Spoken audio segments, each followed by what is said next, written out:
Huh?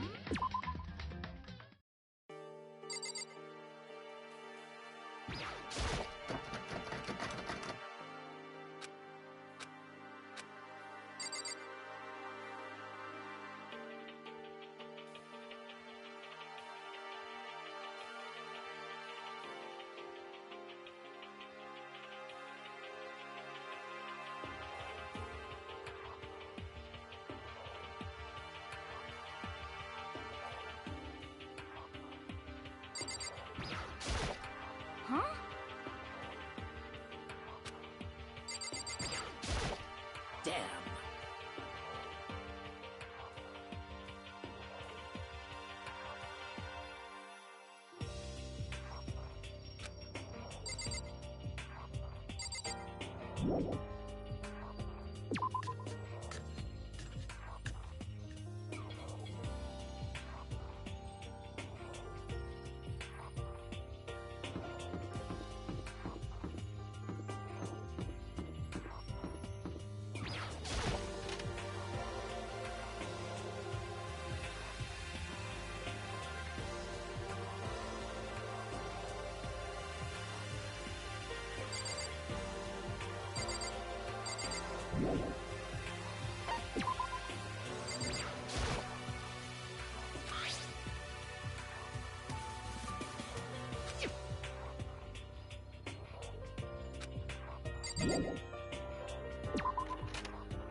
Come on.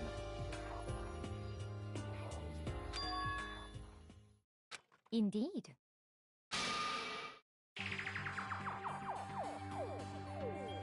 Goodbye.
A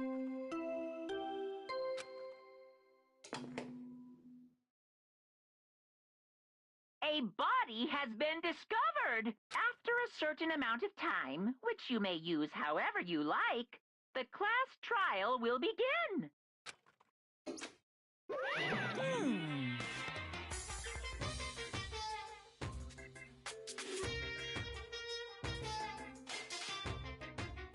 It's the Monokuma File!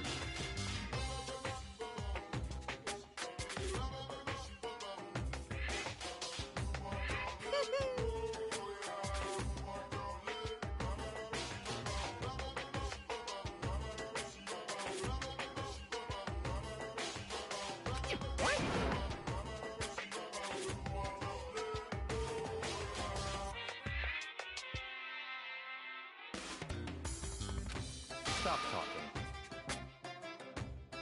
Punishment is waiting for you.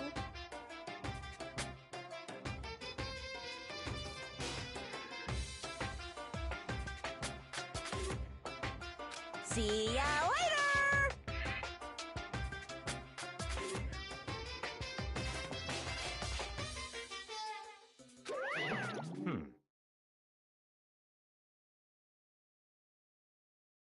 What the heck?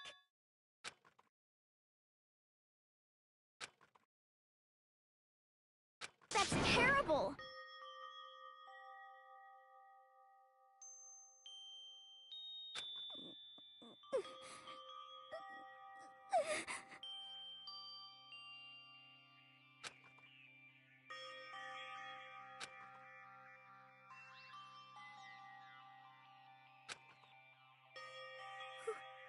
Who would do this?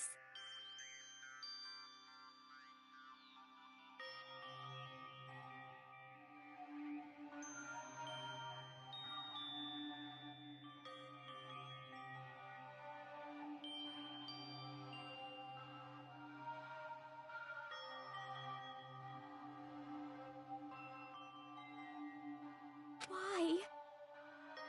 Why?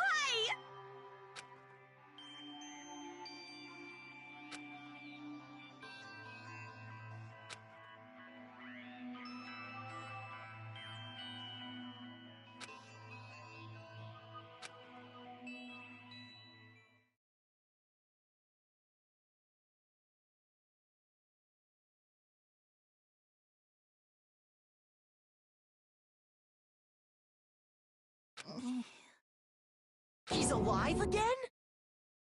Where am I? Cold. So cold. Is winter coming? Hifumi! Wake up! Huh? Ah, that's right. I remember now. Hope's Peak. Come on, you gotta wake up! I remember everything before I met you all. I met you all.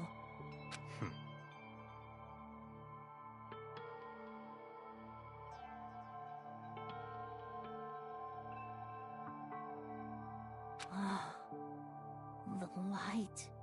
It's reaching out to me like the tail of a comet. Hey, Hifumi! Who was it? Who attacked you? Who tried to kill you? Who killed me? That's right. I remember their name.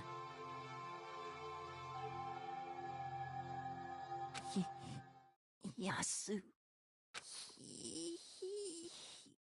Hiro.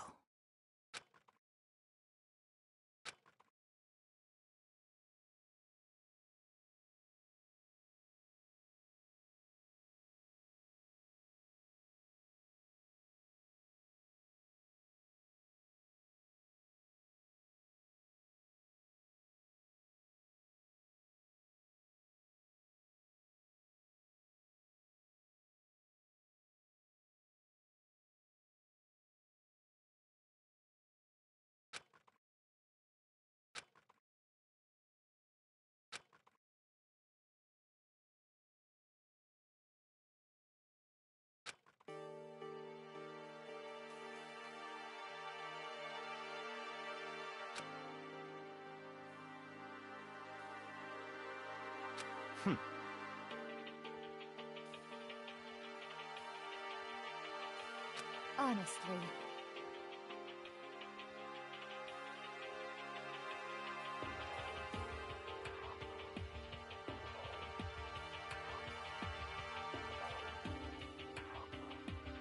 Stop talking.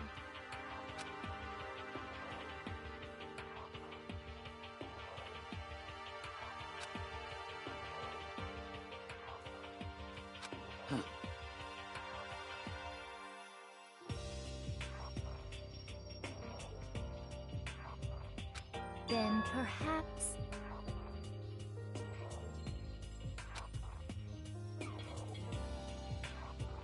So, in other words,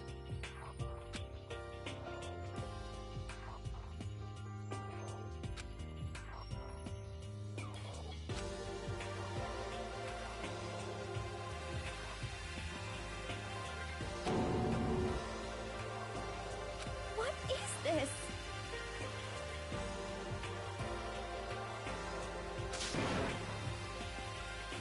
that's fine.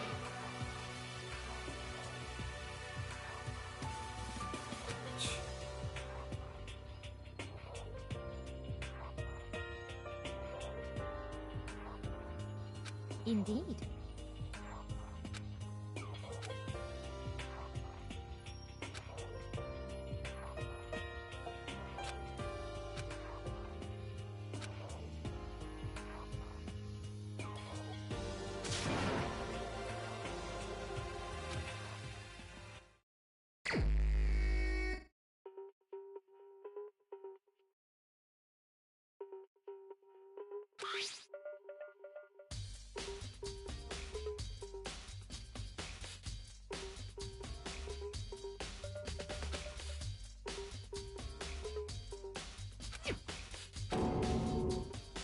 Very strange.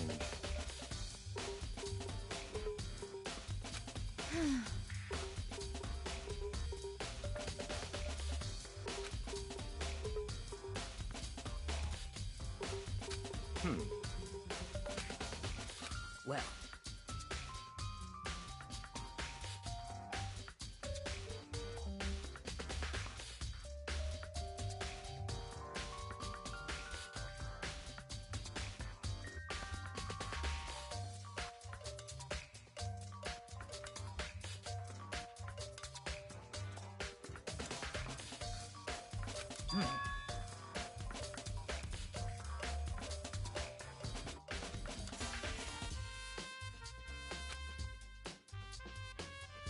perhaps.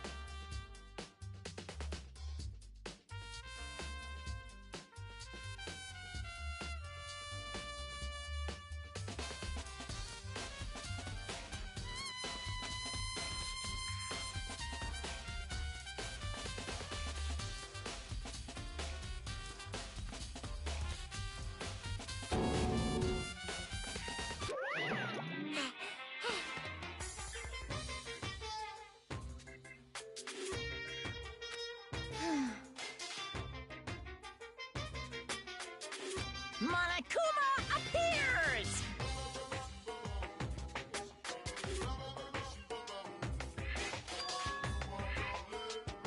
Yep.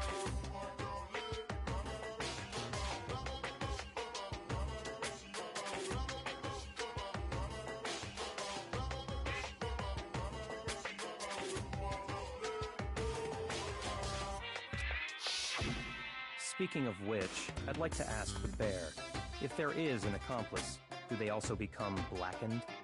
So you ask, and so I shall answer. Each murder is allowed to have an accomplice, but only the one who does the killing will get to graduate. So in other words, two people can work together, but one of them has no chance of profiting from it. And there's no way anyone would work together, right? In other words,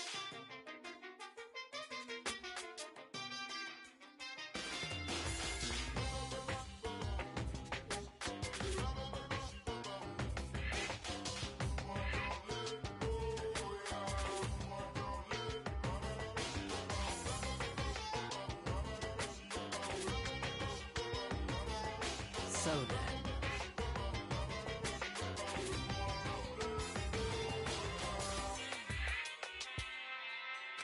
Hey,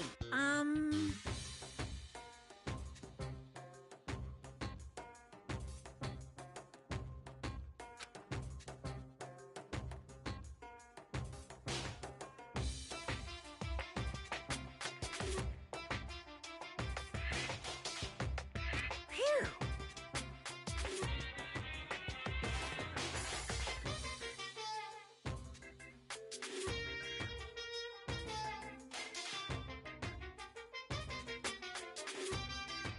So, in other words,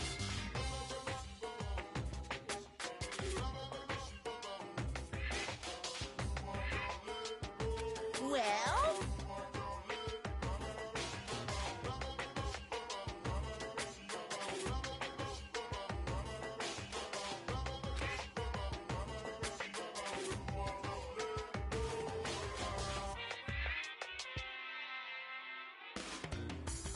Extreme!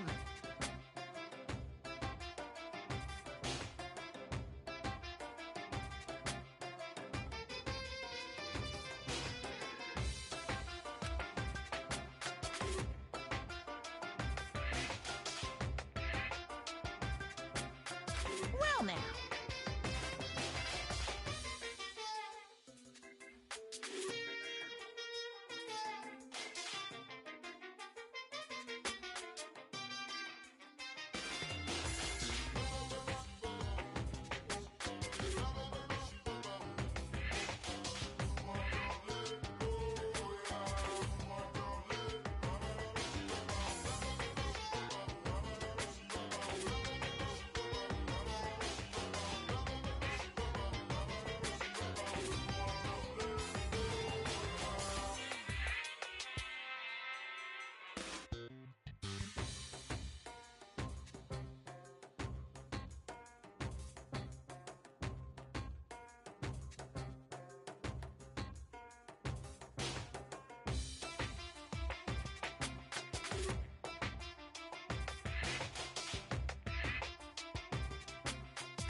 However...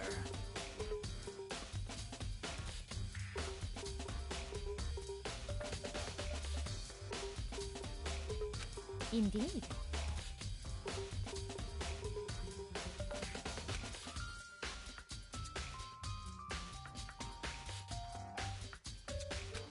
So,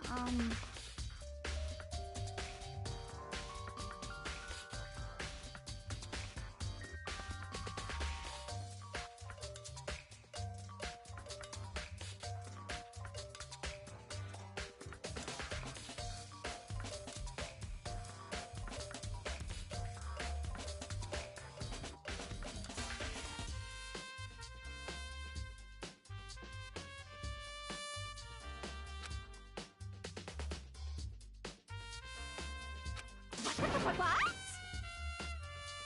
Oh!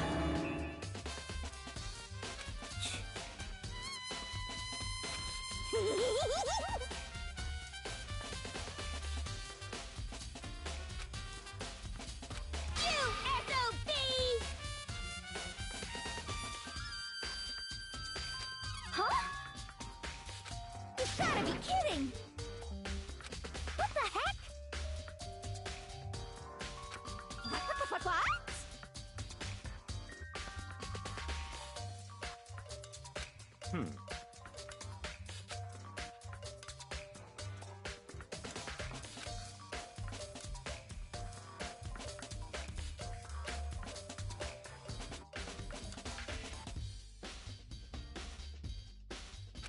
Yep.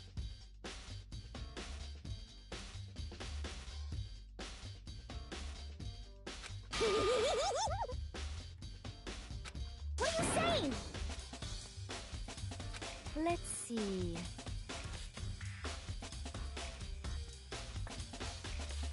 So then.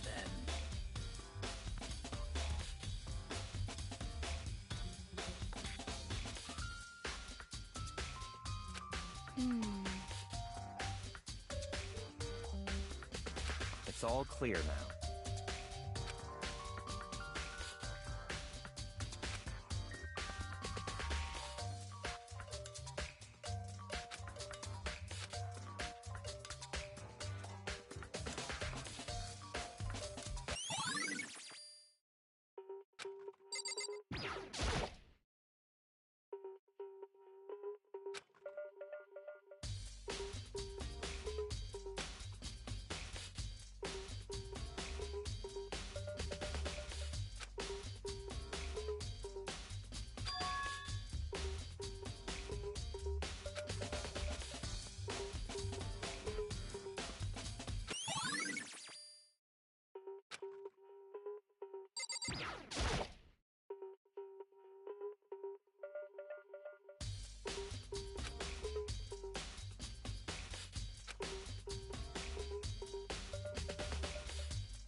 Hmm.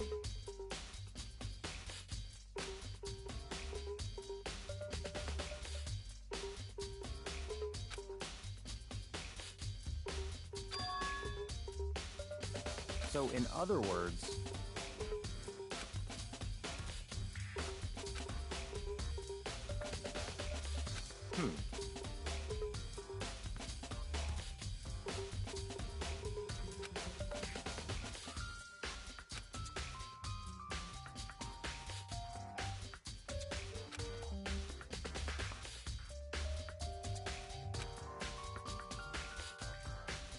What?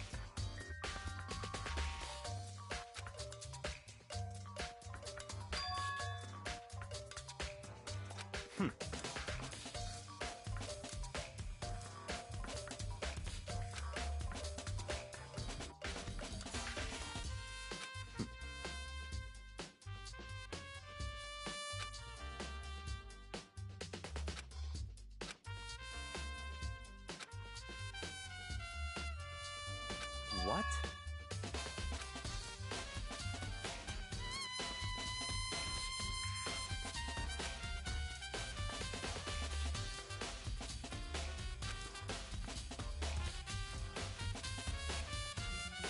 I see.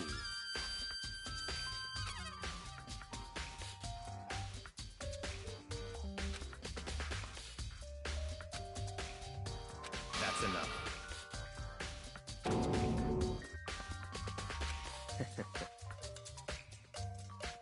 Goodbye.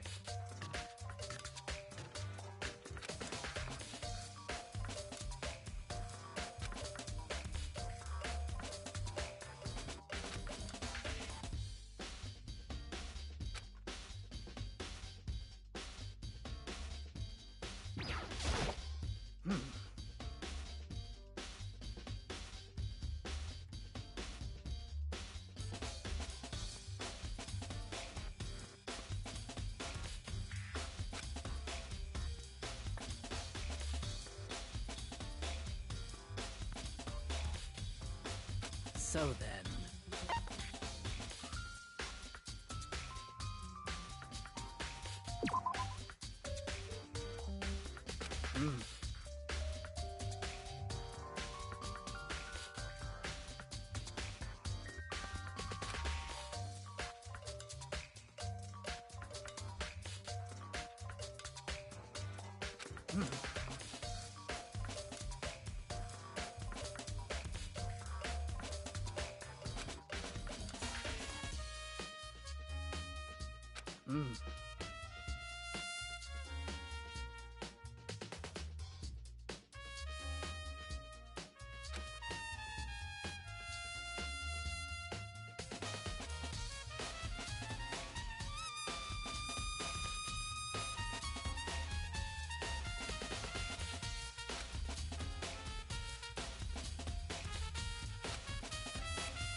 However,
However,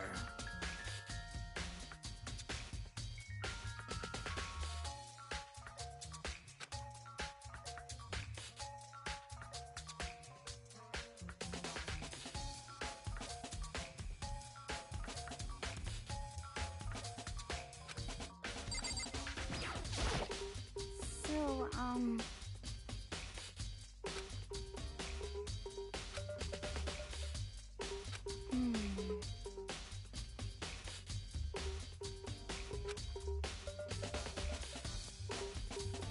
But...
Let's see.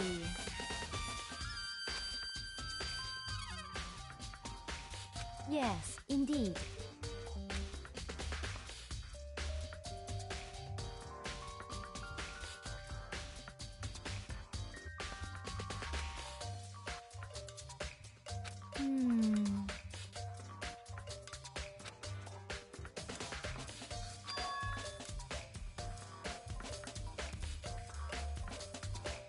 Indeed.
Oh.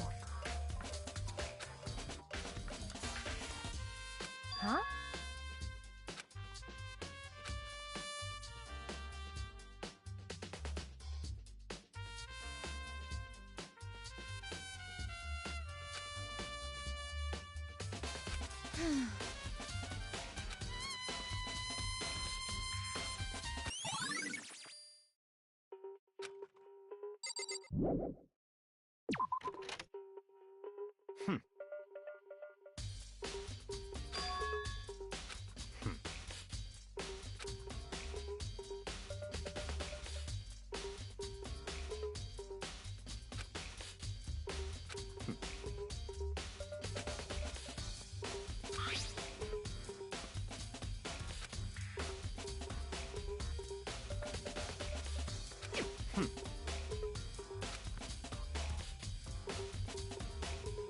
It's all clear now.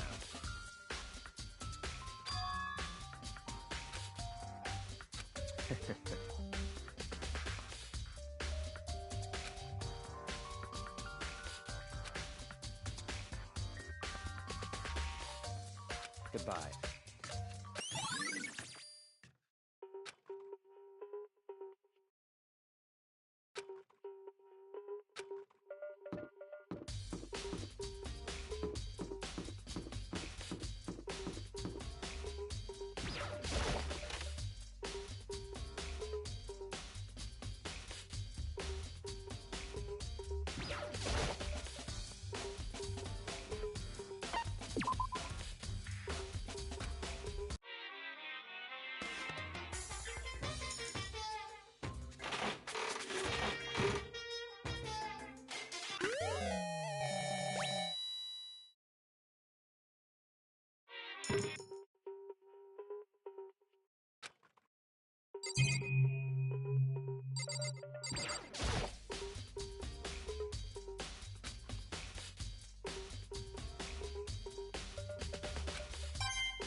Just a second.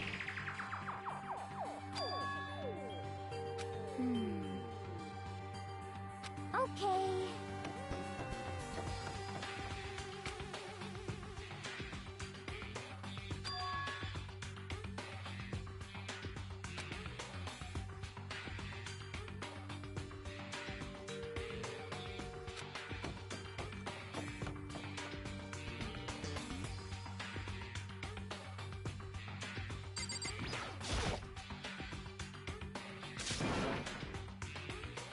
I mean...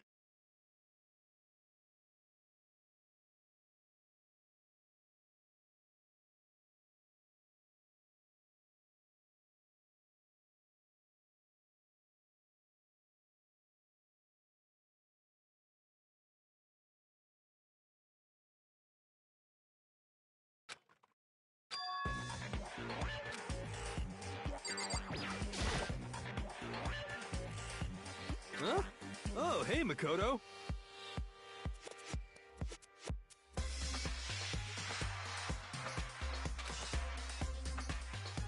Huh?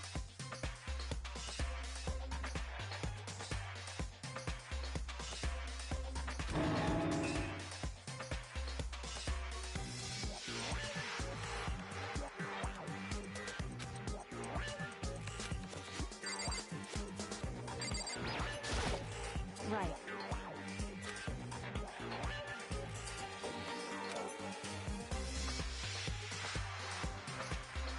Don't be mean!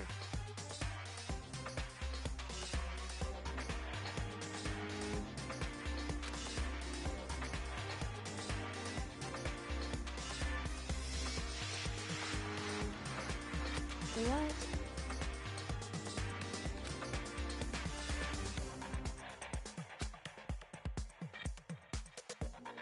Well...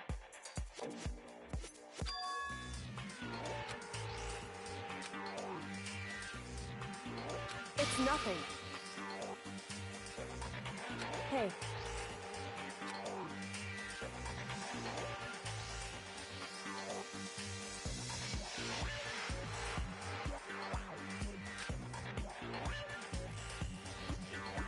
And? I mean...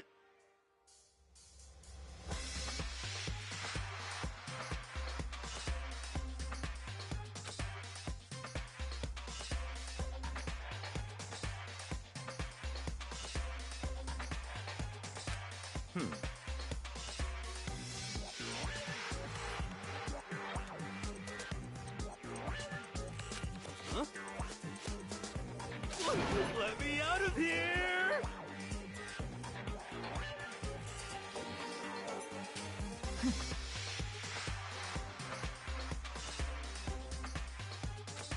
Got it all wrong!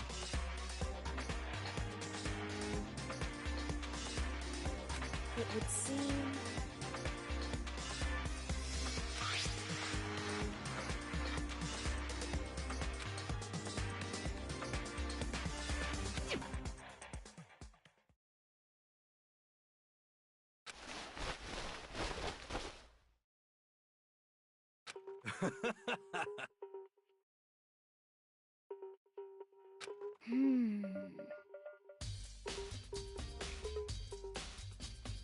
So then...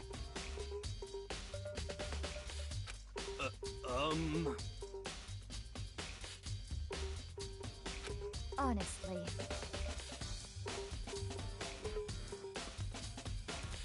Is that okay?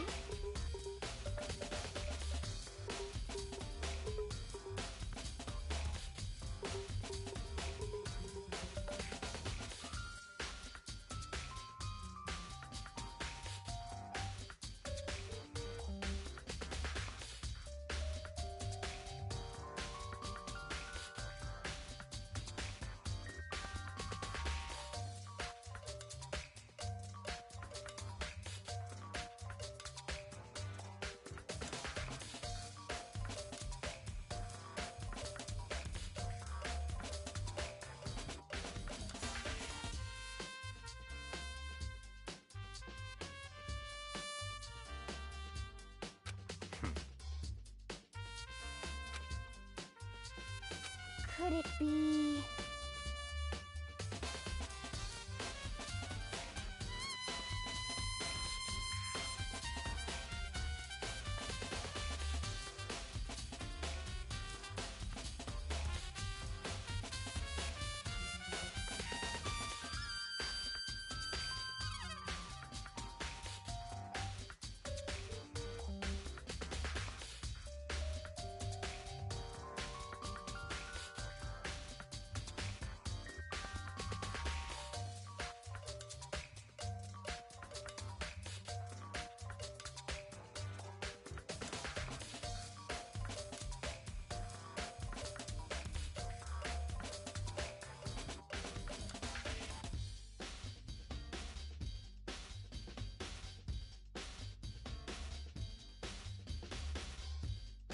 That's terrible! Just the worst. What?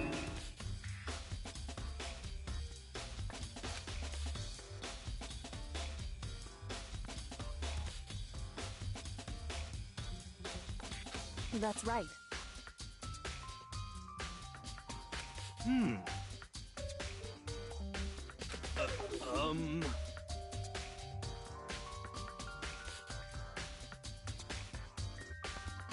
What the heck?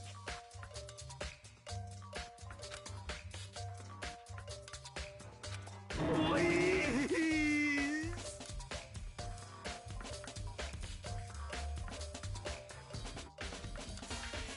What are you saying?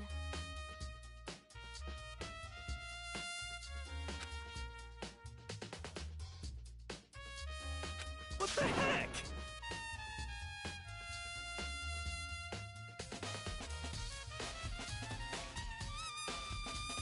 Okay.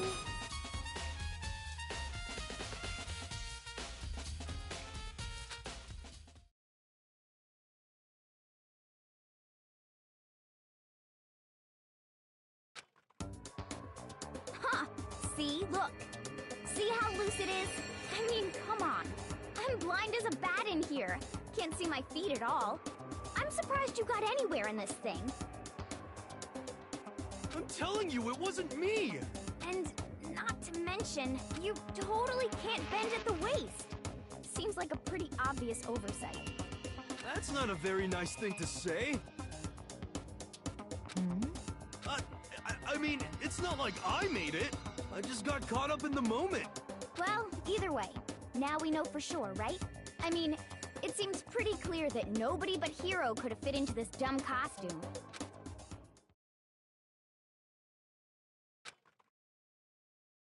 Ah.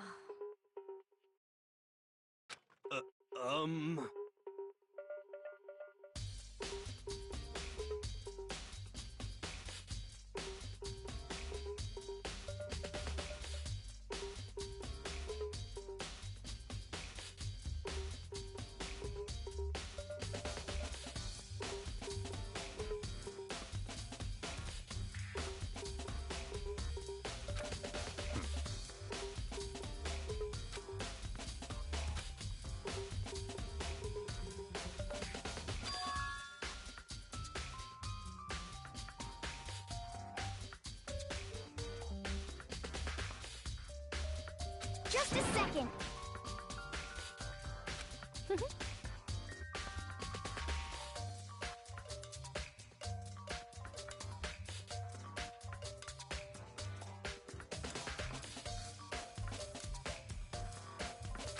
But...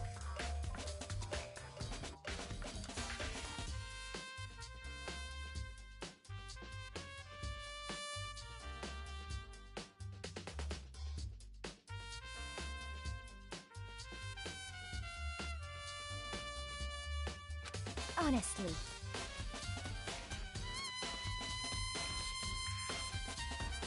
what the heck?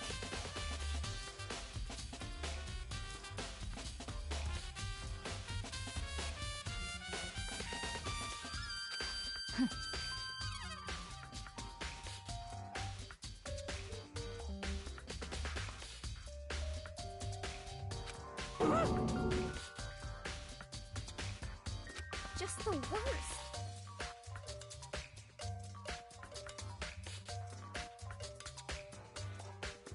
That's terrible! What?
Oh.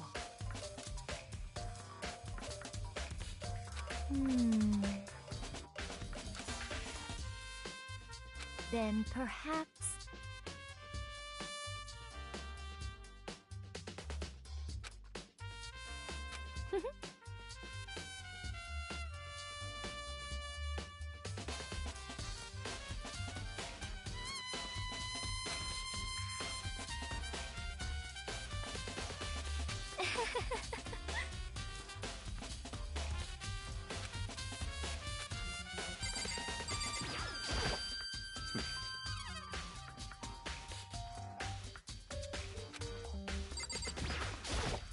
What the heck?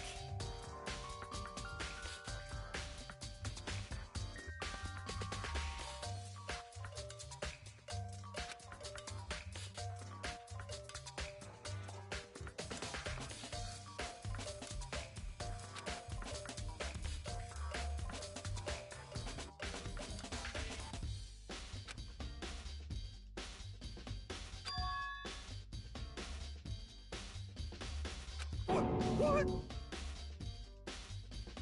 Just the worst. Please? Huh?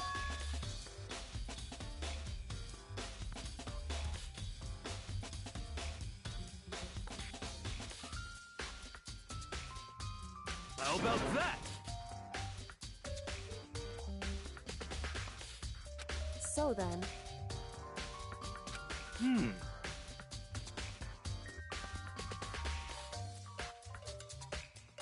at least 30% right.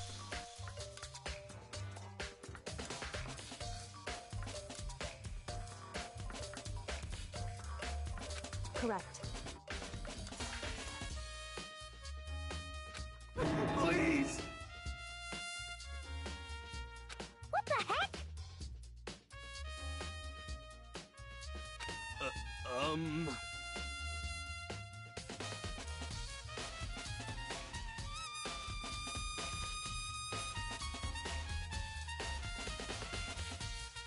Oh, so then.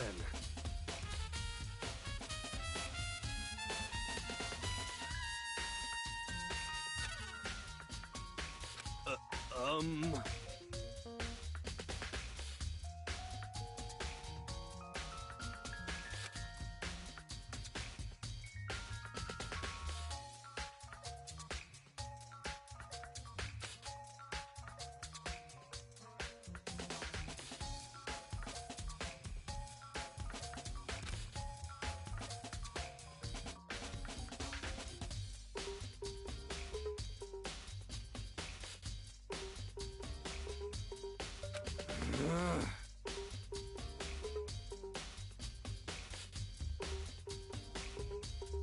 Hey.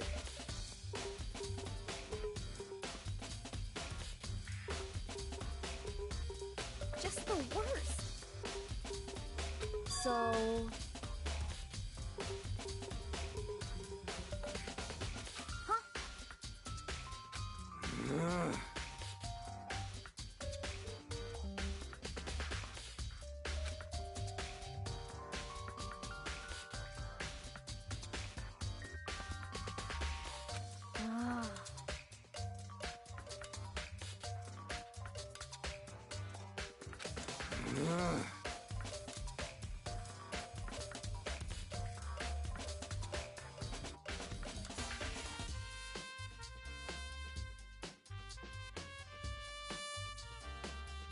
Yeah!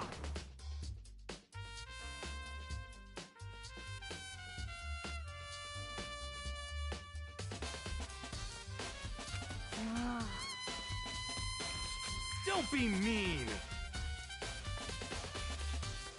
Just a second.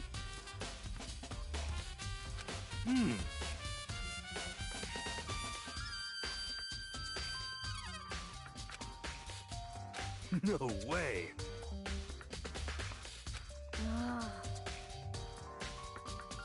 Please.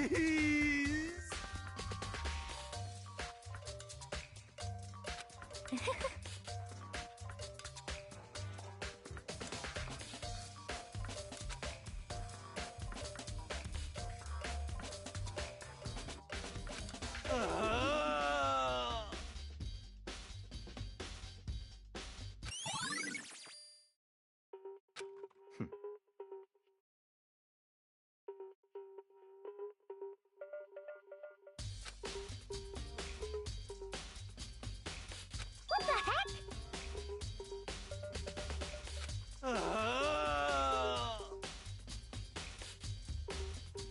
Just the worst.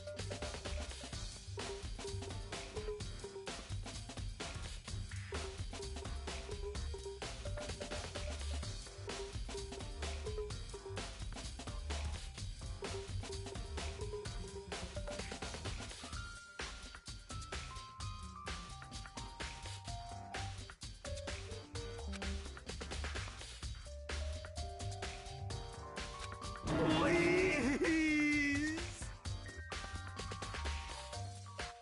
What are you saying?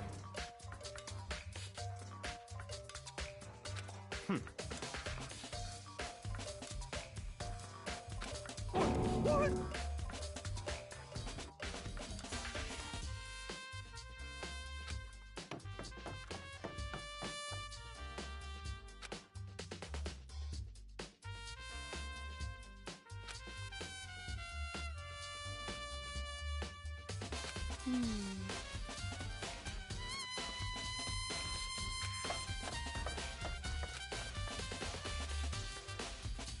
Makoto.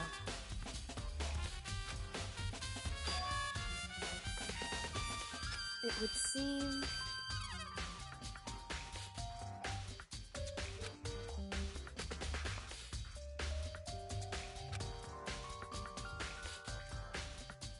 Why is that? Anyway... Shall we go? Hey.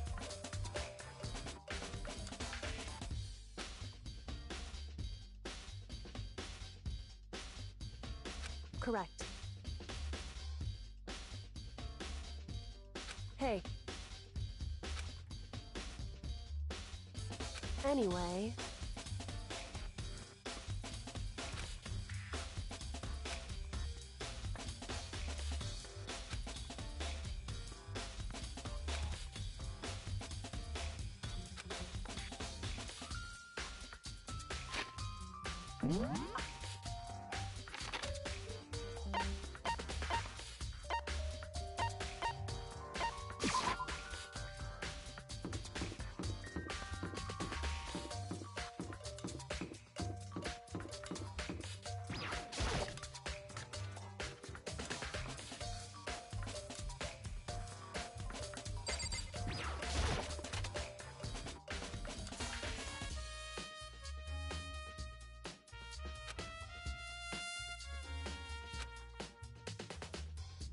So then...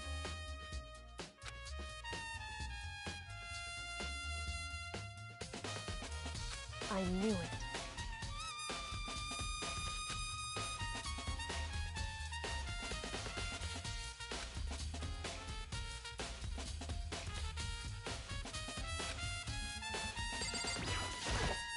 I see.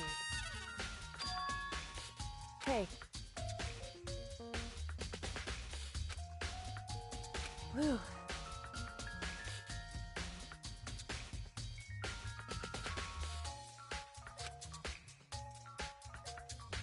So then...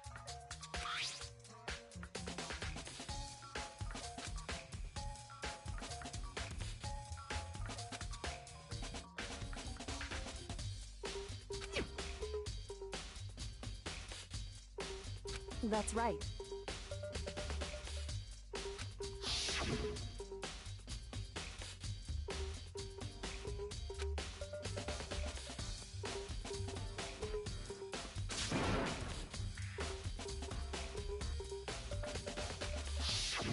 In other words...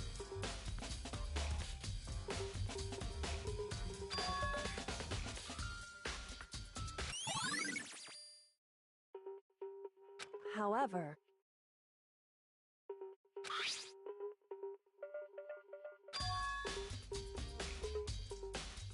Makoto. Because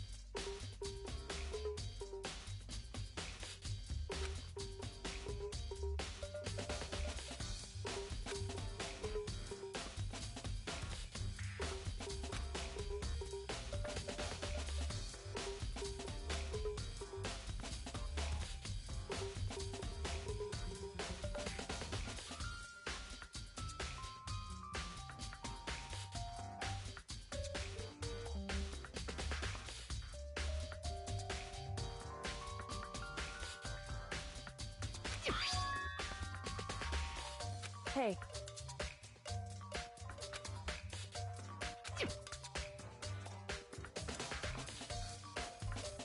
Is that right? So then...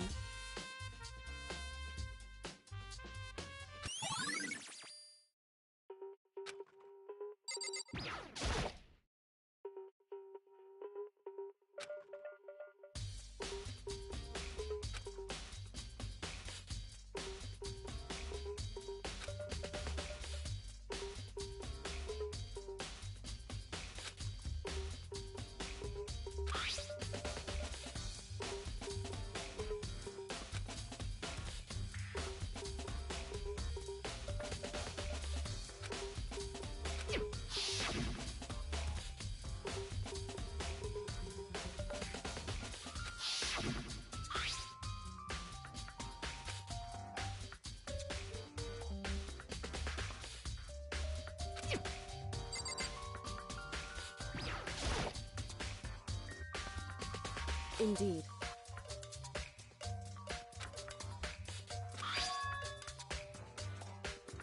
That's right. Indeed.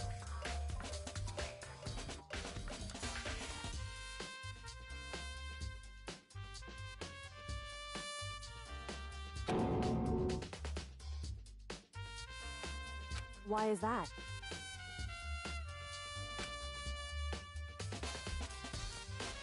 Hey.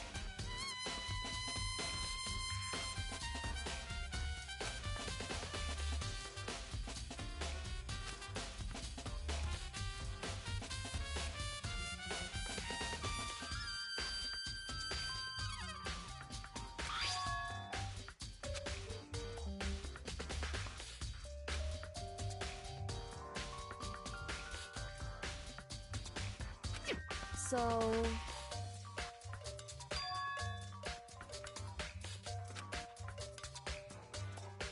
However...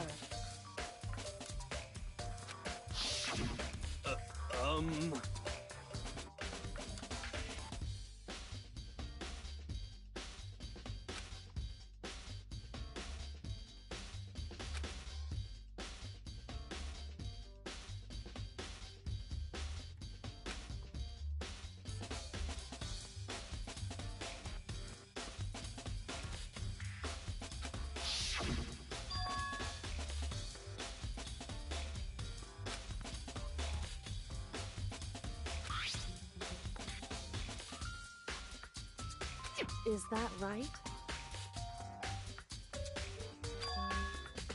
So...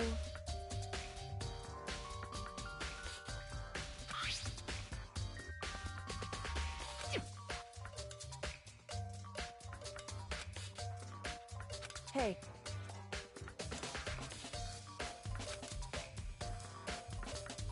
So then...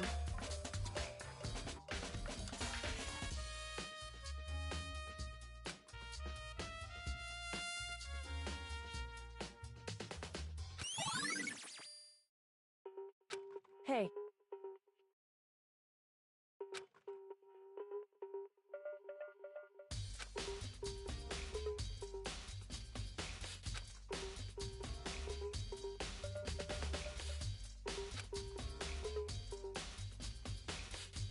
Is that right?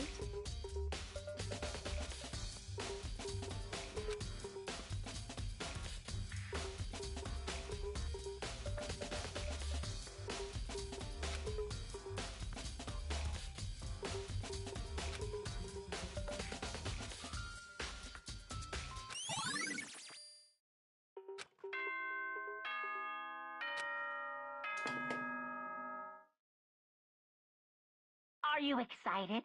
Are you pumped? It's time for the class trial to begin! Like the bright burst of fireworks, like the flash of a soul clashing with life and death. And so, with no further ado, everyone please meet at the usual spot. Make your way to the red door on the first floor of the school. See you soon! It would seem...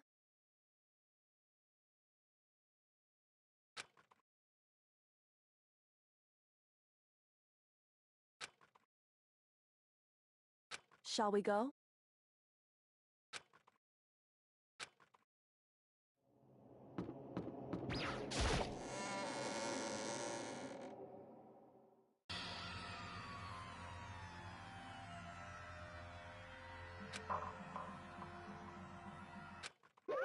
Monokuma appears!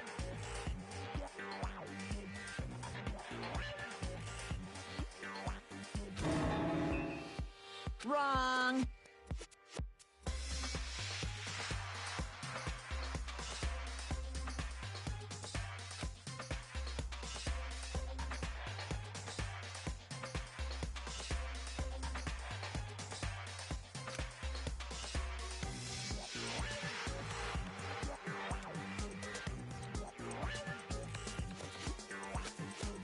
Whew. Boy, tough crowd.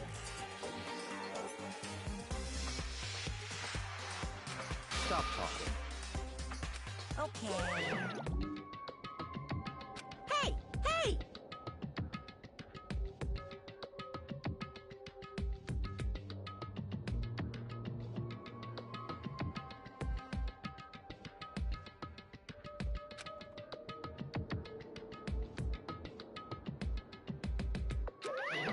Let's go.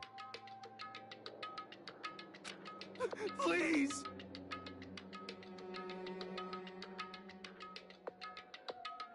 What the heck?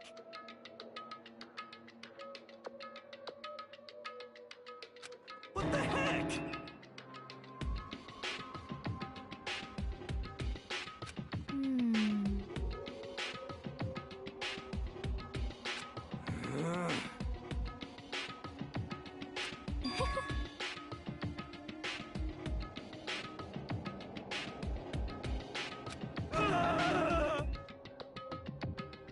Hey,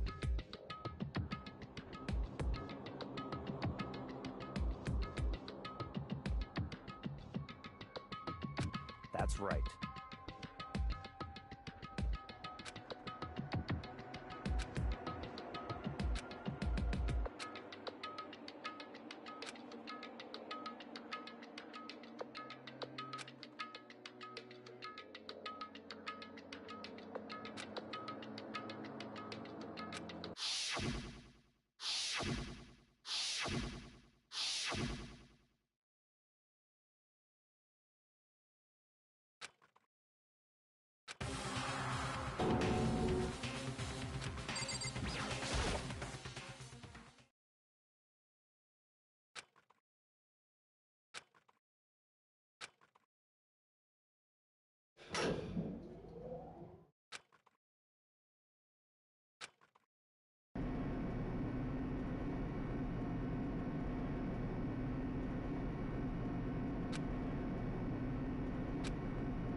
Just the worst.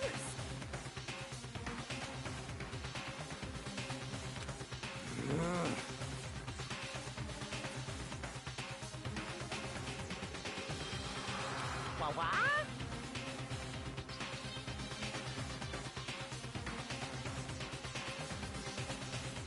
come on.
Let's begin with a basic explanation of the class trial. So, your votes will determine the results. If you can figure out who done it, then only they will receive punishment. But if you pick the wrong one, then I'll punish everyone besides the blackened, and the one that deceived everyone else will graduate. Now then, to begin with... We already know who did it! Was that? It was Hiro. He does not have an alibi for when the murders took place, and we found him in that suit. Don't try and deny it! You killed them! I didn't! Someone knocked me out! I was asleep the whole time! I don't know anything about it! Shut your murdering mouth, murderer! Who are you calling a murderer? I am sorry to say, Hiro, but we do have evidence. Blueprints for the suit. Parts we assume were used to build it. And all of it was found in your room. You have to admit, the evidence is quite compelling. It points to you as having created the suit and wearing it while committing crime after crime. How many times do I have to tell you? I don't know!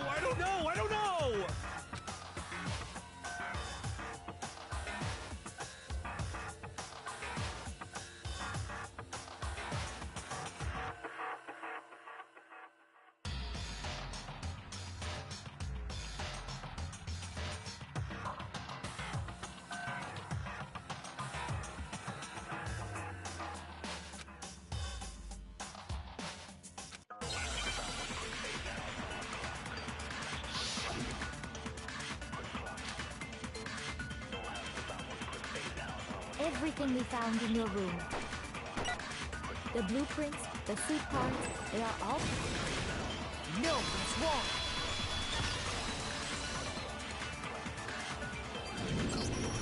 Are we sure Hiro really made those blueprints? What do you mean?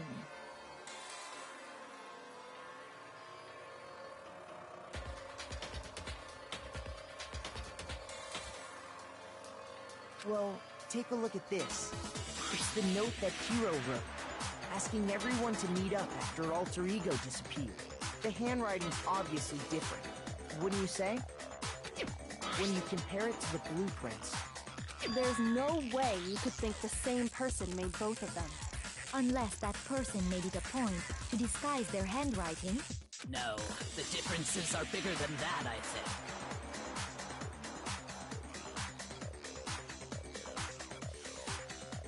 Come on! I'm not smart enough to think of trying to change my handwriting anyway. So Makoto, are you saying you don't think Hiro's the culprit? And he's not the only one. I think Hiro's innocent as well. What? Then who was in that Robo-Justice suit? Is it like Hiro said? Was there really someone running around in a second suit? The suspicious individual hidden within the suit. Go ahead, Makoto. Tell them who it was. So, who was in the Robo-Justice suit? I got it! Other than Hiro, I can't think of anyone else it could have been. Obviously, he was the one in that particular suit, and we never found any kind of second suit. Then there can be no doubt. Hiro is the prime suspect. That doesn't make any sense! You just said Hiro didn't do it! It makes perfect sense.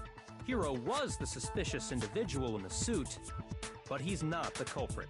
So what you're saying is... That's right. The culprit in this case has nothing to do with being in the Robo-Justice suit. What? Now that's a bold assumption. And what reason do you have to make such a statement? You do have a reason, yes? Of course. But before we get to that, there's something else we need to clarify first. So let's get that out of the way. Hey, stop trying to boss us around! All things have a proper order. So what is it? What needs to be clarified? We must clarify the method of transportation for Taka's lifeless body. It would seem that his corpse was moved using certain particular items. Makoto, can you tell us what they were?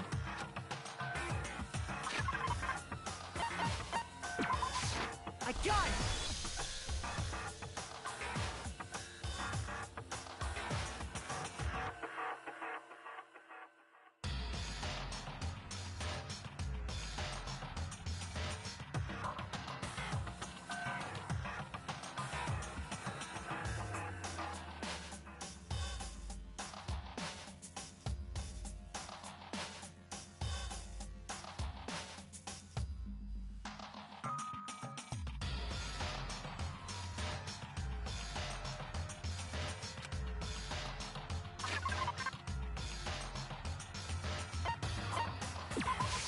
I got it! They were a dolly and a tarp, right?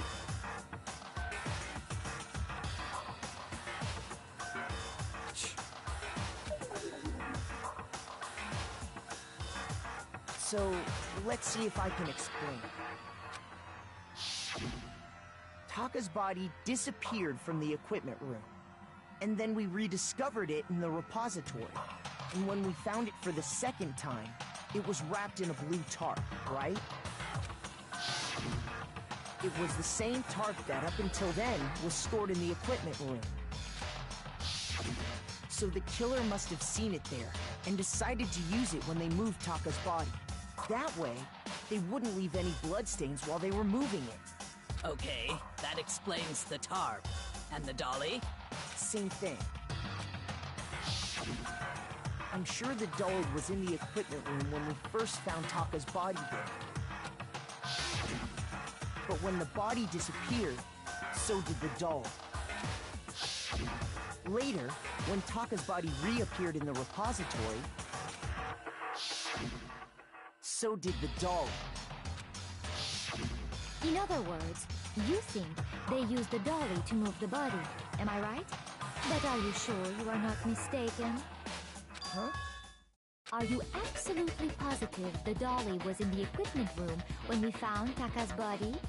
That dolly was made specifically for moving large objects between the repository and the art room. It would be very strange indeed to discover it had made its way to the equipment room. Is it not possible that it was in the repository all along, and you simply didn't realize it? She's raised an objection. How do you respond? There is no shame in being wrong. Nobody expects much from you anyway. We have all accepted the fact that you rarely understand what is going on around you.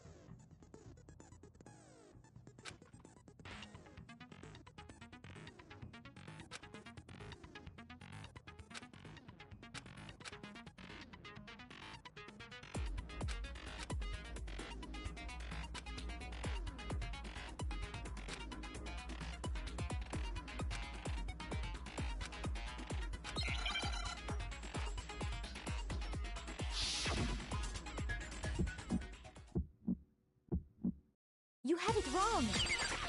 I cannot agree. You are a fool. So pathetic. Lies will get you nowhere. Do your worst. Away with you. You miserable wretch. I cannot agree. You are a fool. Lies will get you nowhere. Do your worst, you miserable wretch. You have it wrong. I cannot agree. You are a fool. So pathetic. Lies will get you nowhere. Do your worst. Away with you. You miserable wretch. I cannot agree. You are a fool. Lies will get you nowhere. Do your worst, you miserable wretch. I cannot agree. This should prove it.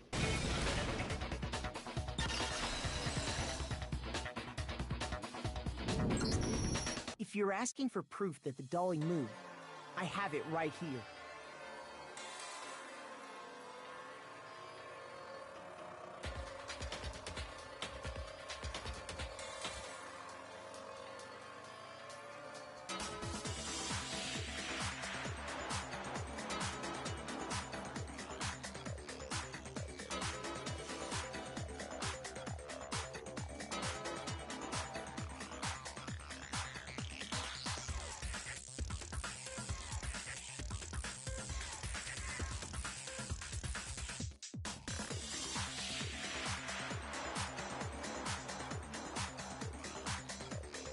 When I found the dolly in the repository, one of the wheels had a blood stain on it.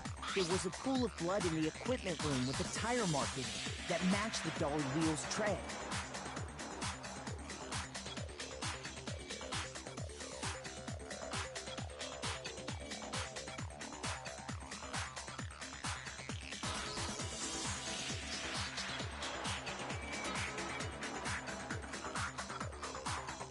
The killer probably rolled the dolly through the blood on accident as they wheeled the body out of the room.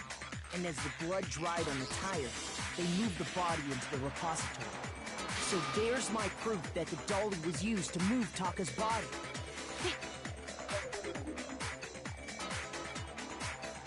Well, anyway, that was just something we had to get out of the way. Let's get back to the main subject.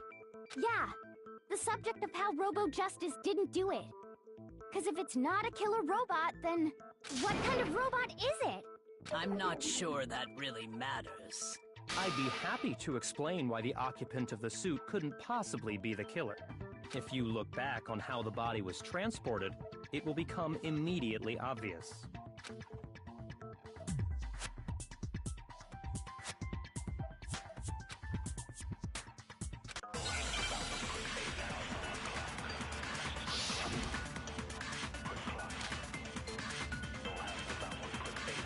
As we know, Taka was killed in the equipment room.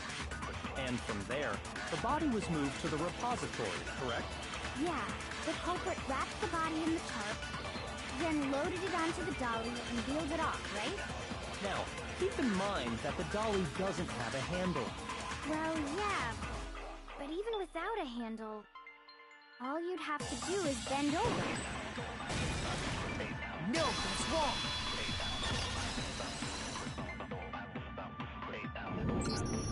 You're absolutely right that you could push a dolly without a handle if you stoop down low. But if you were wearing that suit, do you think you could actually get into a position like that? What do you mean? Think back to what you said when we were all checking out the suit together, remember?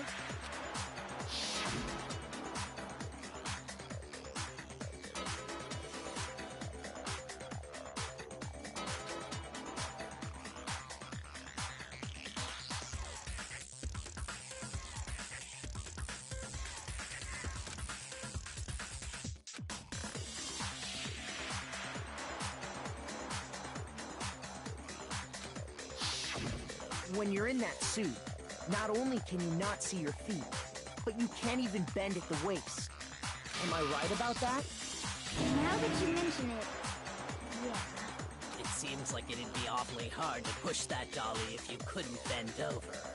Well, what's to stop you from simply pushing the dolly with your feet? When you can't even see your feet? You really think someone could kick the dolly all that way? Yeah, it'd be totally impossible! Not that I can say for sure myself. On top of that, if you were wearing such a rigid, cumbersome suit, it's very unlikely you would have the dexterity to go about wrapping the body in a tarp. Well, I mean, isn't that just a matter of taking off the suit when you're ready to move the body?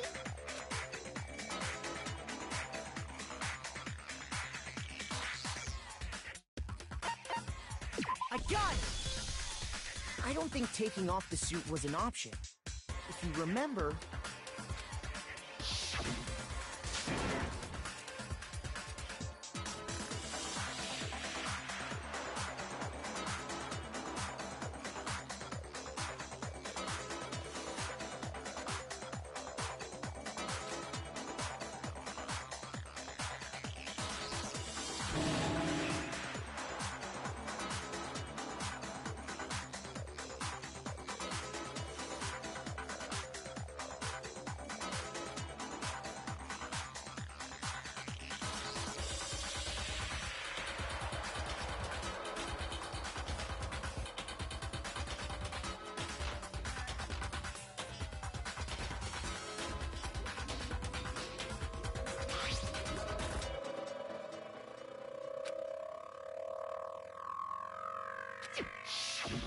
That's true. It seems impossible to put the suit on or take it off without help. Then, you really can't take it off by yourself? Hero wasn't just making it up? Of course I wasn't making it up. If he could have gotten it off by himself, I don't think he would have let us see him wearing it. Showing up in the suit was basically an invitation for everyone to suspect him. Yeah, that's right! So, it's really, really true that Robo Justice couldn't have moved the dolly? To be clear, whoever did move the body, it couldn't have been Hero in the robot suit, correct? No, wait. Just a second, if you please. Have you forgotten about the picture that I took? You all got a good look at it, did you not? The image of Hifumi being dragged away by Robo Justice?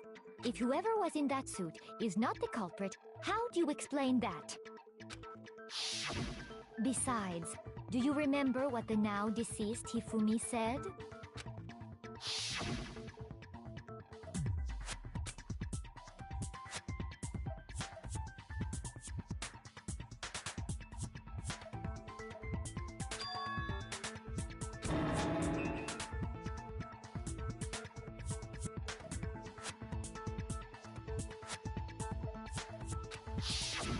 So long as those facts exist, the proper conclusion is beyond question. The individual inside the suit and the culprit are one and the same. It was Hero, without a doubt. Yeah, that's gotta be right. Hold on a second! It's still far too early to reach that conclusion. Besides, there's no hurry to decide who did it. Before we rush to a verdict, shouldn't we explore every single possibility?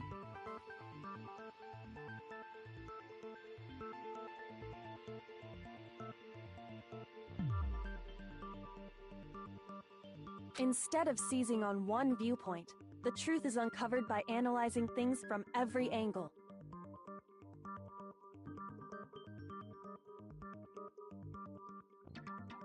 Perhaps, but where do we go from here? Let's review this series of unfortunate events from the beginning. Maybe we'll uncover something new. What a pain in the ass! I don't disagree, but our lives are on the line. If this is what it takes, we have to do it. Plus, maybe we'll get to find out where the heck Kyoko was when everything went down. All right then, let's take another look back at what happened. I suppose we could start with this morning. 4 of us gathered together in the dining hall. Makoto, Hina, Kyoko, and myself. We waited there for quite a while, but nobody else showed up, so we went to look for everyone. That was around 8 a.m.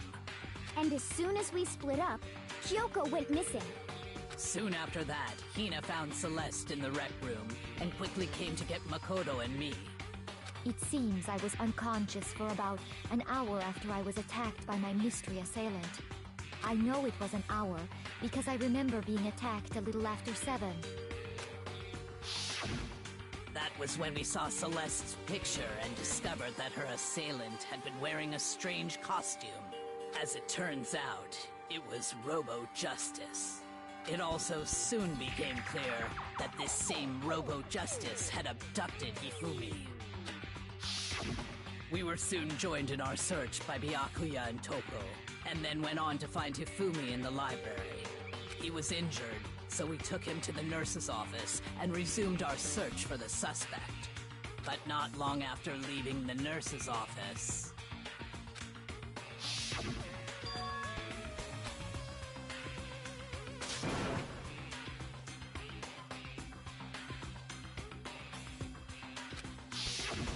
When Celeste told us that, we decided to split up and search the 2nd floor.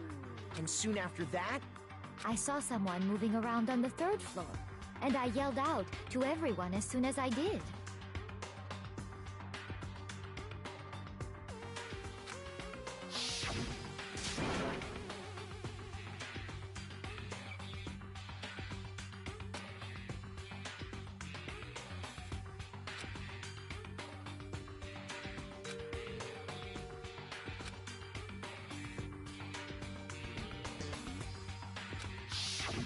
and then...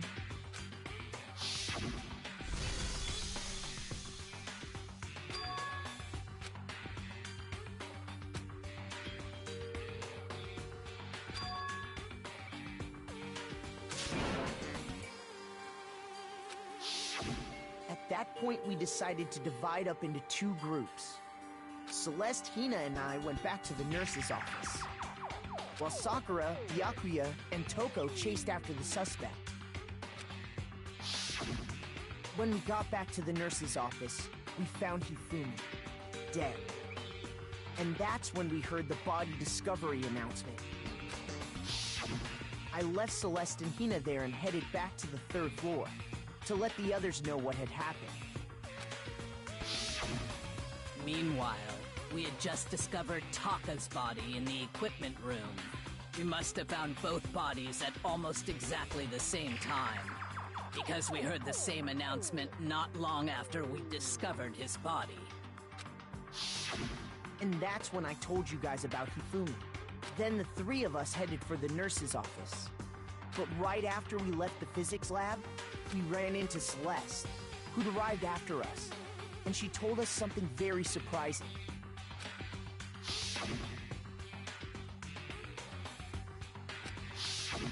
We rushed back to the nurse's office and saw that she was right.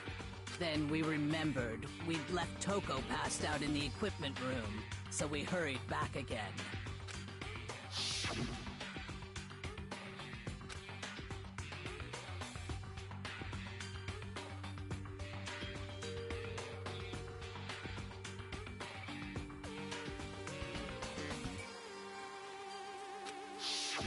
But when we got there, we discovered that now Taka's body had also gone missing.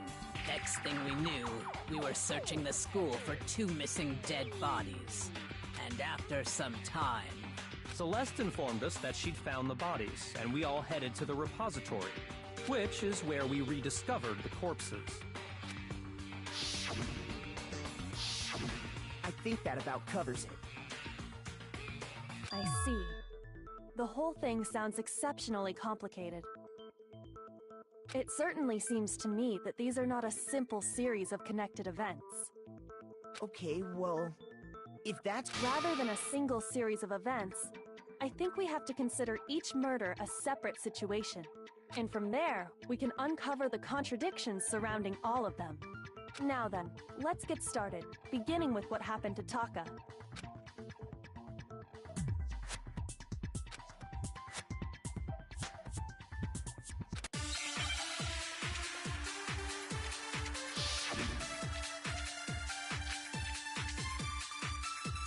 So, regarding Taka's death, I wonder if he died before Hifumi, or perhaps it was after?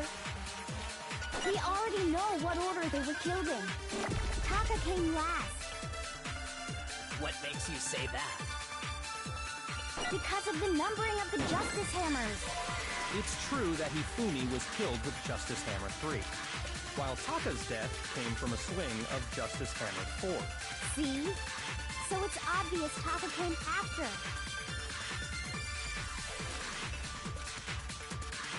So, I wonder if, or perhaps it was... We already know what order they were killed in. Taka came last. What makes you say? Because of the number... It's true that he while Taka's death. See? So it's obvious Taka came after. So, I wonder if, or perhaps it was... We already know what order they were killed in. Taka came last. What makes you say that? Because of the numbering of the Justice Hammers. It's true that Hifumi was killed while Taka's death. See?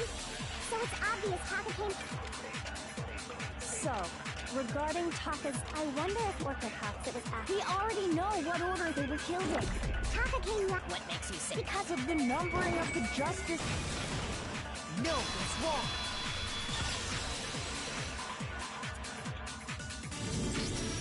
Hold on. There's no reason to assume that the hammers were used in the same order as their numbers. If anything, that's just another way the killer tried to disguise their actions. So you're saying the culprit wanted us to think the hammers were used in order, but in reality, Taka was killed before Hifumi? Okay then, let's see the proof.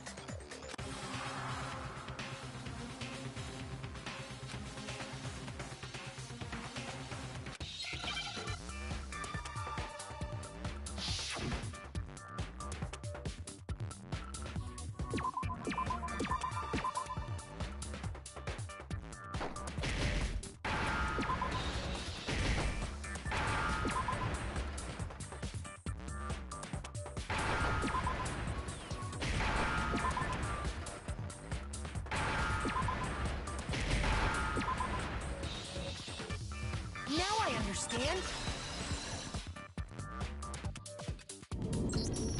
I've got it! Taka's wristwatch! See? Look! It broke with the hands pointing just past 6 o'clock. It must have gotten broken when he was attacked by the killer. Because as of last night...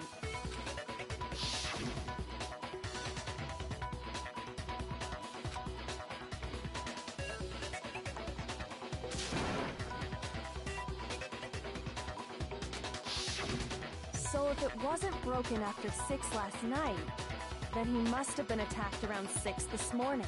And that would be his official time of death. But if that's true, then he was killed well before Hifumi. And before Celeste was attacked this morning, which happened around 7. That's right. Taka was killed before any of the other incidents took place. That simple fact slipped past all of us. We made the wrong assumption about the order of events, all because of those Justice Hammers. That's exactly why the culprit wrote the numbers on each hammer and had them increase in size. That way, when we saw how they were used in each incident, we'd easily make that wrong assumption. Now, if Taka was killed around 6, then everyone's alibis for his murder go out the window. Because when he was killed, we hadn't met up in the dining hall yet. That may be true in the case of Taka's murder, but all of our alibis still hold true for Hifumi's death. That's right. With him, at least, we're all safe.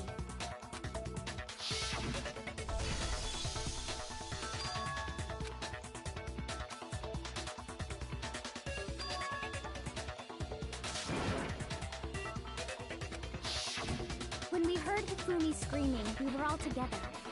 Except for Hiro and Kyoko. Then we all ran down to the nurse's office, and that's where we found his body. That's totally true! We're all in the clear! Oh, I know! They must have recorded him screaming on a tape or something, then played it later on! If that's true, where's the tape? I don't know. Don't just go making stuff up! Anyway, we all have rock-solid alibis for when we heard Hifumi scream. Since all of us were there together, clearly none of us could have killed him. And it does not stop there. There was also the moment when we discovered his body had disappeared. When his body vanished from the nurse's office, Hina and I were in the bathroom together, while everyone else was in the equipment. And then there's the disappearance of Taka's body from the equipment room. At that time, we were all gathered together in the nurse's office because of Hifumi going missing. Well, don't forget, I was passed out in the equipment room the whole time. Wait, then what if Genocide Jill did it? She could have dragged Taka's body out of there right then!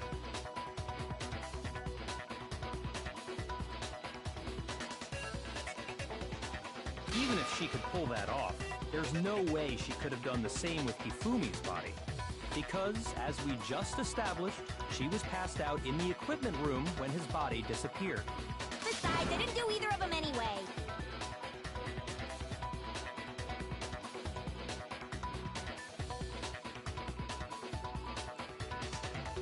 In other words, it is impossible that any of us could have killed Hifumi or moved either of their bodies. On the other hand, Hiro and Kyoko had disappeared, so they most certainly could have done those things. So what now, Kyoko? For now, we can't get fixated on who did it, or we'll just keep going around in circles. So instead of who, I propose we start talking about how. In particular, I think we need to figure out how Hifumi's body got moved. That's true. We searched everywhere, but we couldn't figure out how to explain his body disappearing. And according to what Celeste said,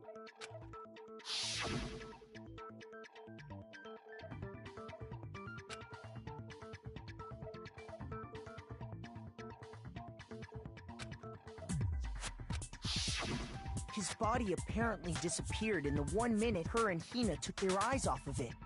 But to carry that much weight from the first floor up to the third in that short amount of time? Oh man, yeah! There's no way! It'd be impossible! Well, what if I told you there was a way to make the impossible possible? What? How? If the dead body were to move itself.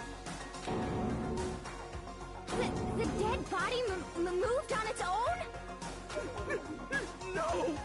Not another... ghost! I don't think it has anything to do with the occult. I think what she's implying is, we thought Hifumi was dead, but perhaps in reality he was still alive. He was alive? Are you saying Hifumi wasn't carried out of the nurse's office, but simply walked out on his own? But I mean, we found his body. He was dead. Perhaps he was simply playing dead. That it isn't possible.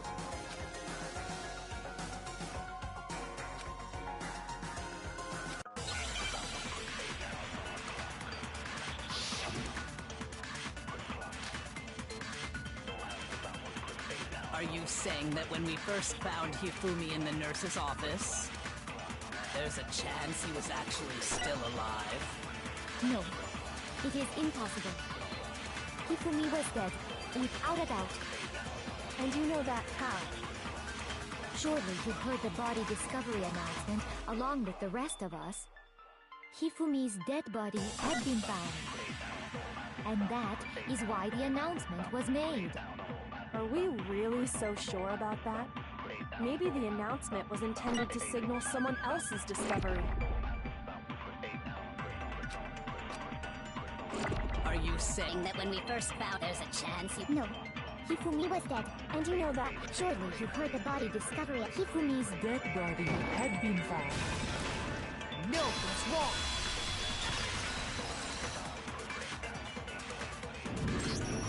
Was the body discovery announcement that was made really intended for Hifumi?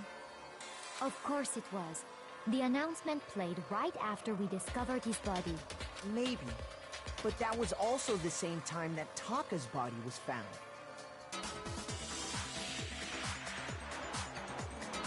That's right. It wasn't long after finding his body that we heard the announcement. So there's a good chance we made a mistake in there somewhere. I think we've confused whether the announcement was for Hifumi or Taka. First of all, if 2 bodies had been found, there really should have been 2 announcements.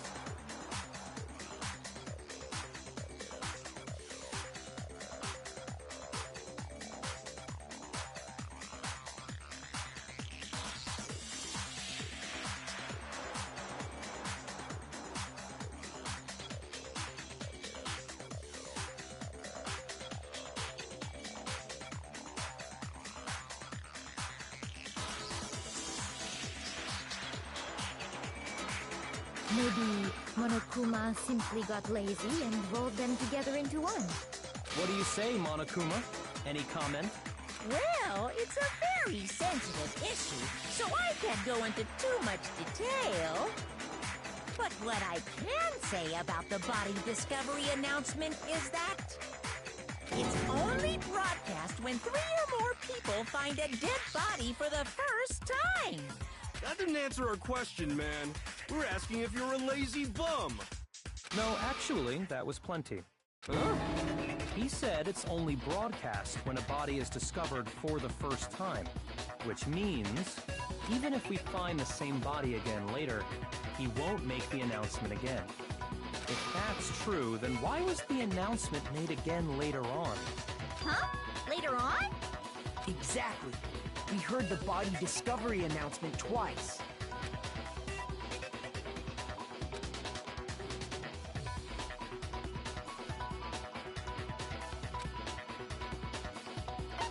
I got it! We heard it a second time in the repository, when we rediscovered the 2 bodies.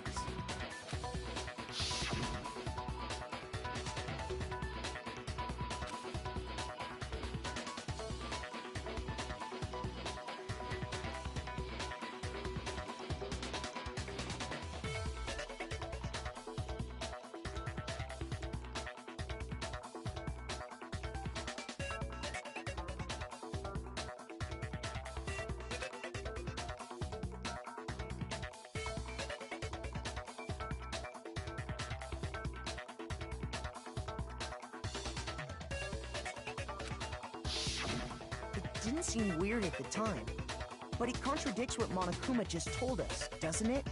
Exactly. If we were actually rediscovering both bodies, the announcement shouldn't have played. And in reality, when the 2 dead bodies were rediscovered, one of them was actually...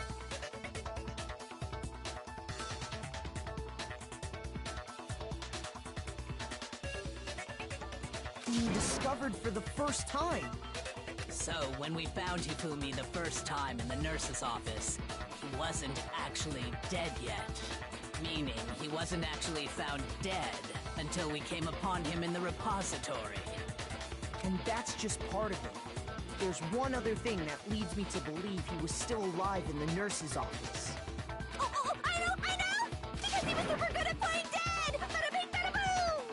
That is the worst logic I have ever heard. But honestly, I do not think there's anything that can prove he was still alive. Okay then, let's take another look at the events surrounding the discovery of his body. Then it should become clear whether he was really alive or not. This whole thing is pointless.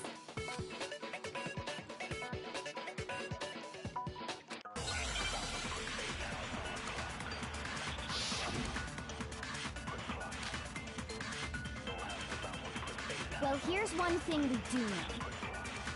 The first time we found Hifumi's body was in the nurse's office.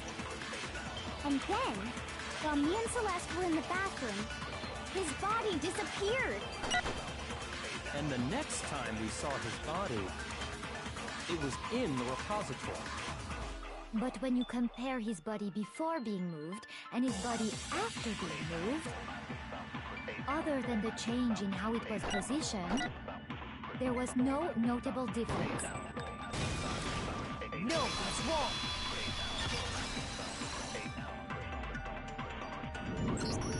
In fact, there was one clear difference between Hifumi in the nurse's office and the repository. His glasses. That fact alone proves that he was only playing dead in the beginning. Perhaps you'd like to fill the rest of us in? When we found Hifumi in the nurse's office, his glasses were covered with blood. But when we found him again later in the repository, they were spotless. And I found the item he used to wipe them clean in the nurse's office trash can.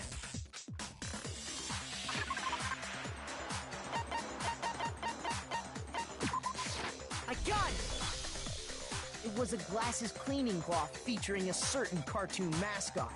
One look at the bloodstain on the cloth should make things clear.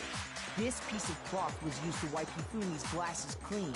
And the mascot on the cloth is the same one that's on the digital camera, right? And whose digital camera was it? Hifumi's, of course. The character was Princess Piggles from Demon Angel Pretty Pudgy Princess, I think. I highly doubt anyone but Hifumi would have brought something like this to school. I see your point. And the only people here who wear glasses are... I wouldn't be caught dead using a tacky piece of garbage like that. A few tissues is all I need to keep my glasses clean. Then there's no question. It belonged to Hifumi. So what you're saying is... what exactly? What I'm saying is, the blood on his glasses was wiped away using his own glasses cleaning cloth. Even if that is true, it does not mean he wiped the blood off himself. But who would benefit from a clean pair of glasses other than the glasses owner? That's a good point. And it must have been him, right? So let's assume that Hifumi was still alive in the nurse's office. He pretends to be dead. Then when he's alone, he wipes his glasses clean so he can see. Then he stands up and walks out on his own 2 feet. And with that, the impossible task of moving his copious corpse becomes possible, wouldn't you say? But then, if he was just pretending to be dead, what was with all that blood? Was it paint or something? The fridge in the nurse's office contains packs of blood for emergencies. He probably used one of those. He figured if he was gonna play dead, he should go all out, so he just dumped it everywhere! But he got crazy with it and had to wipe his glasses off when he was done! God, what an idiot! And if Hifumi was still alive at that point, the disappearance of Taka's body is easily explained. It should be perfectly obvious who must have moved Taka's corpse. I got it! It could only have been Hifumi. While we were all gathered in the nurse's office, he went to the equipment room and took Taka's body. That also explains how the door to the repository got locked. The door was locked? Well, after the bodies disappeared, we all went looking for them, right? So me and Sakura headed for the repository. But when we got there, the door was locked.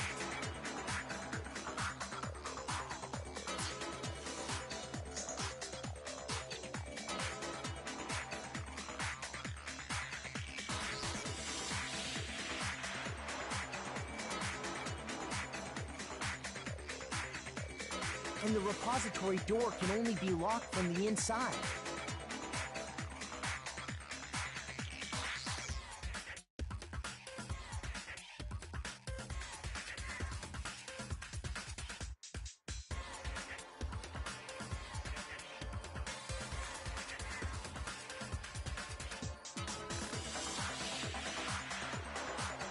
Which means When Hina and Sakura got to the repository, someone was already inside.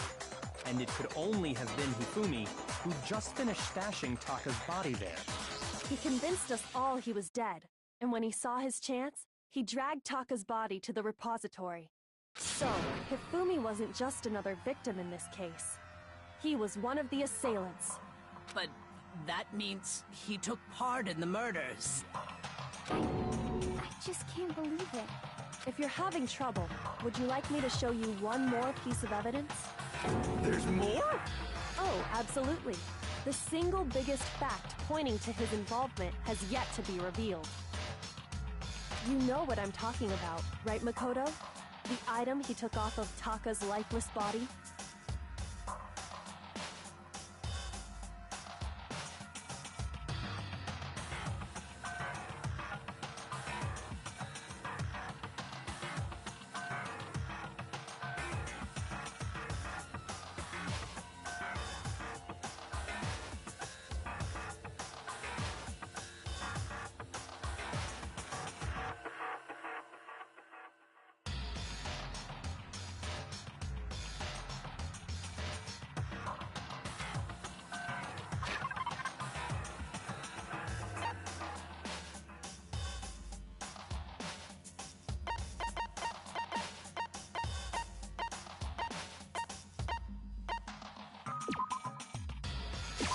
I got it!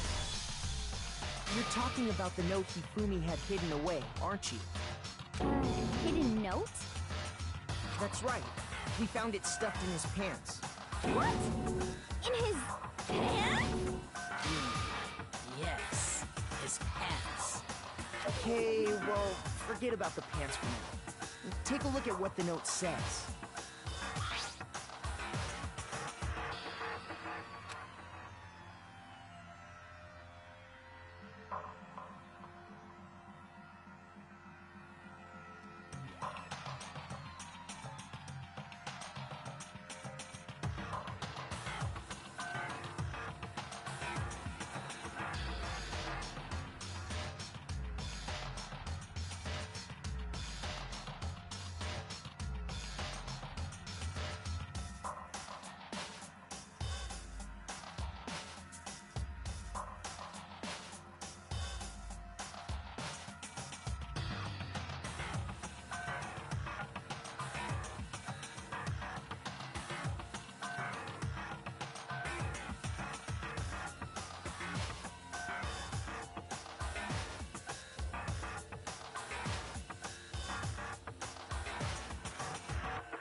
That's the note I was telling you about. The one that told me where to go. Huh? Wait, this one's a little different. In my note it said, Monokuma can't find out, so don't tell anyone else for now. Let's meet in the rec room at 1 a.m. I see. Then this note isn't the same one Hiro got. It's not the same? In other words, the killer got in touch with another person besides Hiro. And that person could only have been... I got it! That's right! Taka! The killer used this note to draw out Taka and murder him. Hello? Over here! Objection! Objection! I don't really understand what's going on, but Hifumi had that letter, right? So whoever wrote it wasn't drawing out TikTok, they were drawing out Happy! Just to be clear, TikTok is Taka and Tuffy is Hifumi, right? Ugh! Yes! Why must you ruin it every time?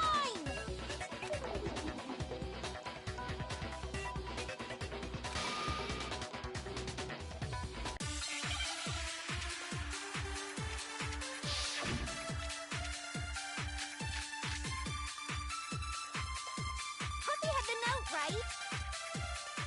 Then the person it was intended for must have been happy! But remember what the note said. What time did it say to meet? 6 a.m., I believe. The time doesn't matter! The note has nothing to do with TikTok! No, it's wrong.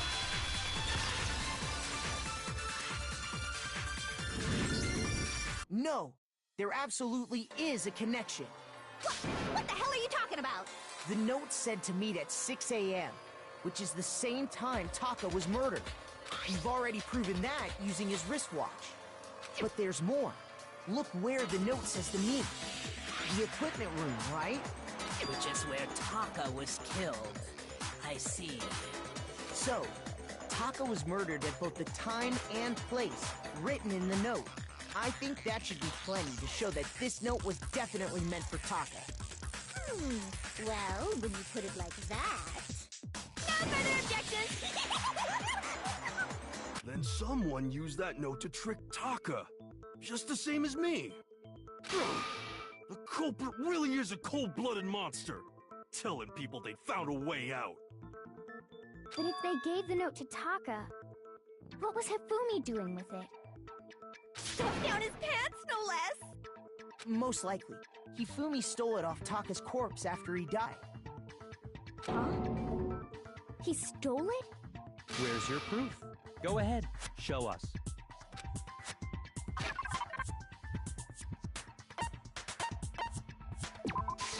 I got it! When I searched Taka's body, I saw that his lifeless hand was gripping a small scrap of paper. If I'm right about this, the sheet of paper this piece came from is... I knew it! It fits perfectly with the note we found hidden on Hifumi. Then Taka's scrap and Hifumi's note. Yup, they're from the same piece of paper. Hifumi had the note meant for Taka, while Taka's corpse still grasped a small piece of that note. There's only one way to explain it. Taka died clutching the note. Hifumi tried to free the note from its death grip, leaving behind only one small scrap. Did I get all that right? That means Hifumi knew the note was important. Exactly. Which proves that he was an accomplice in the murder. Whoa. Yeah. After seeing all this, Hifumi was super involved in this whole thing for sure. In fact, he was behind the whole thing. In fact, he's still alive! Sorry, no. When we found him in the repository, Hifumi was truly and completely dead. The second body discovery announcement proves that. So then, who killed Hifumi? Whoever did is the mastermind, the true killer. He was killed in the repository, so he must have been killed not long after transporting Taka's body. So, he must have been killed after Taka's body vanished, but before we found both bodies in the repository.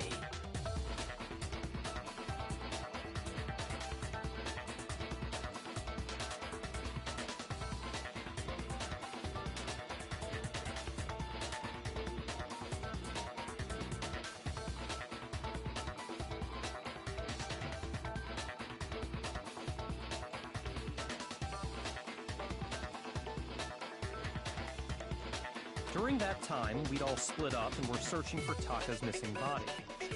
In other words, during that time, none of us have alibis. Wait, but me and Sakura were together. Stop trying to steal the spotlight, you stupid walrus! Who are you calling a walrus? Anyway, when they were killed bothers me too. But there's something that's been bothering me even more. And what might that be? The weapon they used to kill Hifumi. The weapon? Yeah, because I mean, according to the Monokuma file, the way Taka and Hifumi were killed was almost the same, with them having similar fractures and all. But Justice Hammer 3 and 4 were still laying around in the nurse's office and equipment room, right?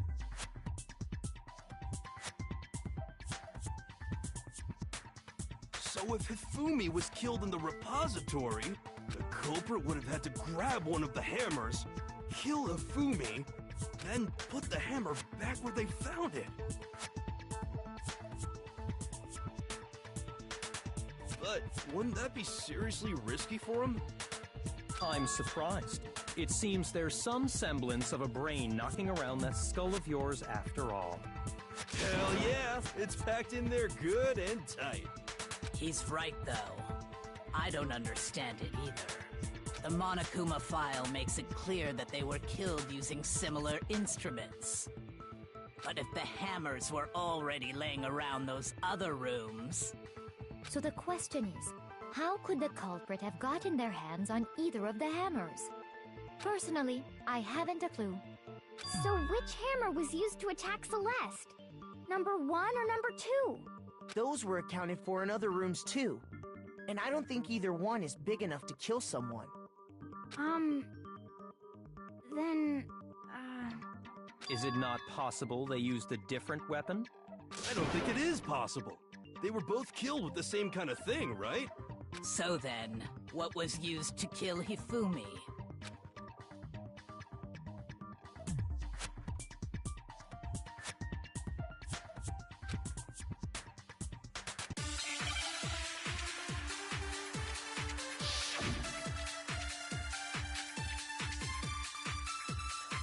What was used to kill Hifumi?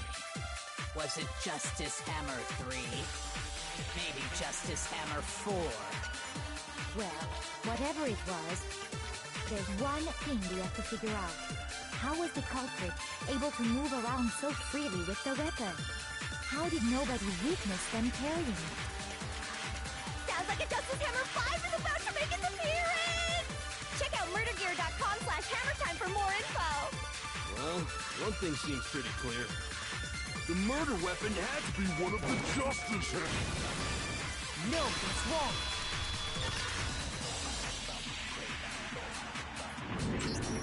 The murder weapon wasn't a Justice Hammer at all. No, it was something completely different. But, seriously? A different weapon? Specifically, a hammer from the repository. The killer could have easily used that to kill Hifumi. Now, all the hammers in the repository were covered in flecks of grit and debris. But for some reason, one of them had been scrubbed clean. Huh? And the reason it had been scrubbed clean was most likely because it was used to commit murder. If the hammer got covered in Hifumi's blood, of course they'd have to clean it off. I'd also like to point out that the repository has all kinds of hammers. Big ones, small ones, and even some flat mallet-like ones. I think whoever made the Justice Hammers used those as a basis for their design. If that's true, that would explain the Monokuma file's note about the wounds being similar. So Hifumi moved Taka's body to the repository, where someone then used a hammer to kill him. And whoever did that is the true killer. The one Hifumi was working with. And the one who betrayed him. Hold on a moment. I still think it's strange to assume someone was working together with him. The way the graduation rule works, there is no benefit to helping someone else carry out a murder. So the idea that anyone would work together like that is simply ludicrous. We talked about this, did we not?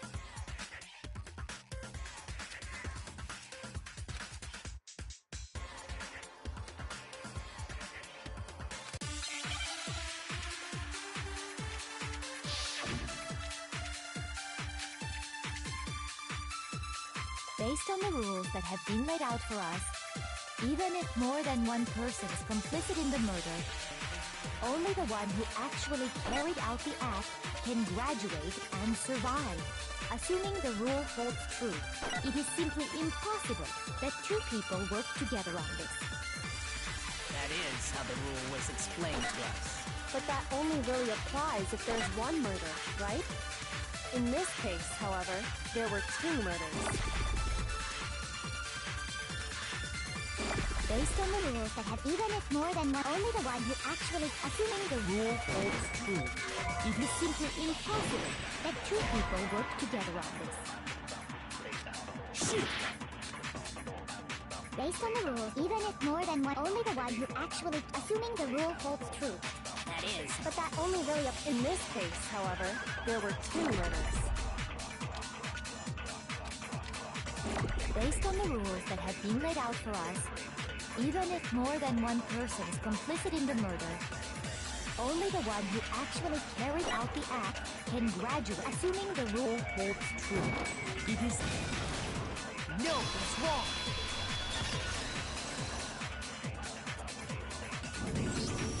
Since there were 2 murders, it's at least plausible that more than one person was involved. What do you mean? If there'd only been 1 murder, then yes, the idea of an accomplice isn't really worth considering. Naturally, if only 1 person can be saved per murder, an accomplice has no risk versus reward benefit. Risk versus reward benefit? The payoff for working together. The reward that balances out the risk of taking part in a scheme. There's no point in being someone's accomplice if there's no benefit to you. However, if there were some potential mutual reward for the risk, then cooperation becomes possible. You're saying that 2 people could act as each other's accomplices to commit 2 separate murders. I think that's what the true killer told Hifumi. They would each have an accomplice for their crime, and based on the case's events, Hifumi would have been the first one to act, murdering Taka. They made him carry out the first murder so he couldn't back out of helping them later on. So in this case, there wasn't one single person committing multiple murders. Instead, each person killed someone, creating 2 separate incidents.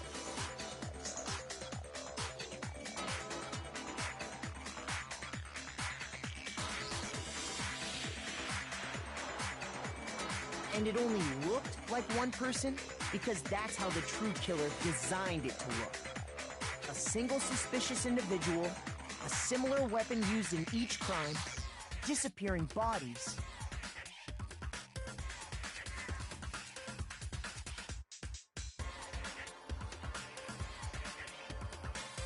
By creating one seamless set of circumstances, they made it look like one person was behind it all.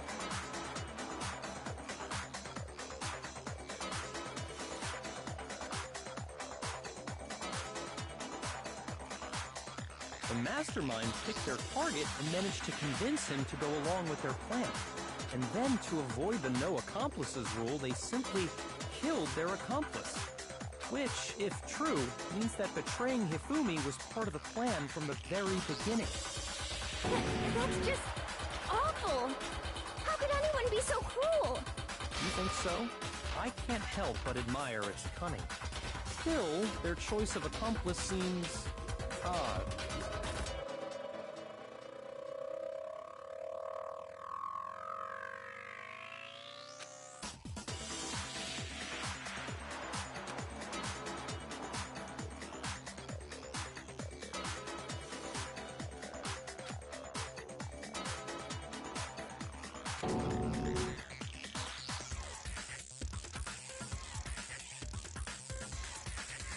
I understand how an accomplice could be involved.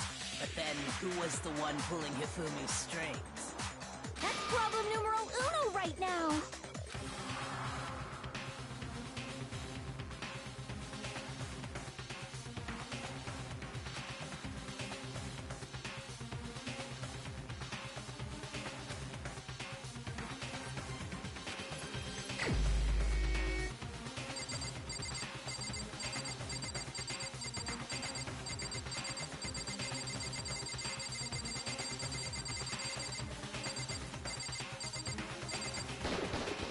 Here's my answer. It was Celeste. So I'm the suspicious individual now, am I? I really do hate this kind of joke. A joke? I wonder. So what you are saying, then, is that I specifically chose to work together with Hifumi. The idea that I would choose to spend any amount of time interacting with him, that I would go within 10 feet of that shit from brains, that lazy, worthless, goddamn idiot! Pardonnez-moi. Just to be clear, there is evidence to support it. Is that so? It is. Throughout the investigation, there was certain behavior that was common only to the two of you. Considering what we've learned so far, it only further proves that the two of you were working together.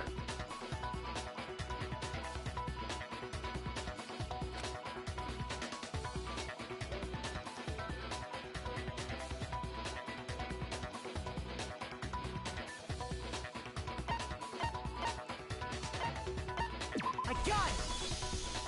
The behavior they had in common has to do with the suspicious individual in the suit, doesn't it? The only ones who ever actually saw Robo-Justice firsthand were Celeste and Hifumi. Shush, the adults are talking now. Sorry. As he said, only Celeste and Hifumi ever laid eyes on the costumed individual. If we accept that Hifumi was one of the culprits, we can't help but suspect what Celeste has said as well. Are you saying everything they told us was a lie? After taking Hifumi to the nurse's office, we all began our search for this individual, correct? And not too long after that, do you remember what Celeste said?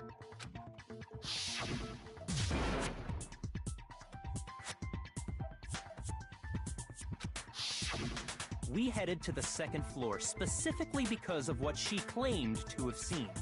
Next, to draw us all to the physics lab up on the third floor, She let out a blood-curdling scream.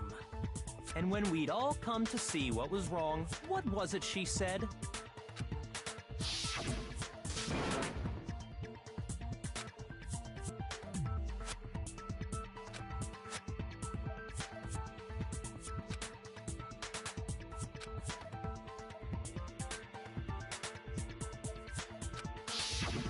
Once she'd done her job of getting us all up to the physics lab, it was time for her partner to get to work.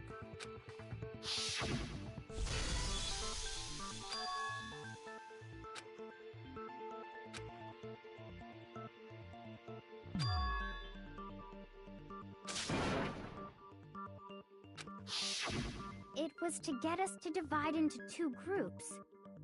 So that we would discover both bodies at the same time?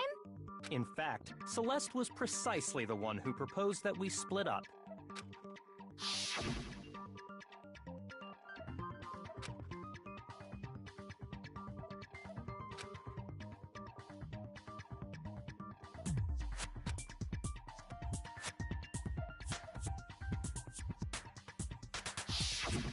Well, if Celeste and Hifumi were working together, all those chance events suddenly become connected. And on top of that, that piercing cry of yours early on.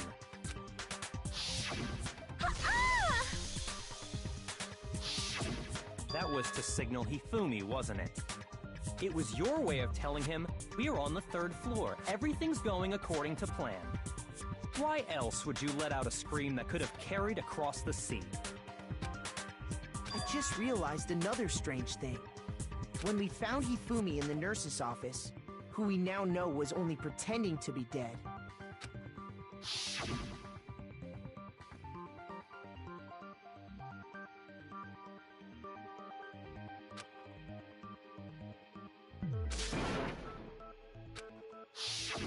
Celeste, you were the first one to say he'd been murdered.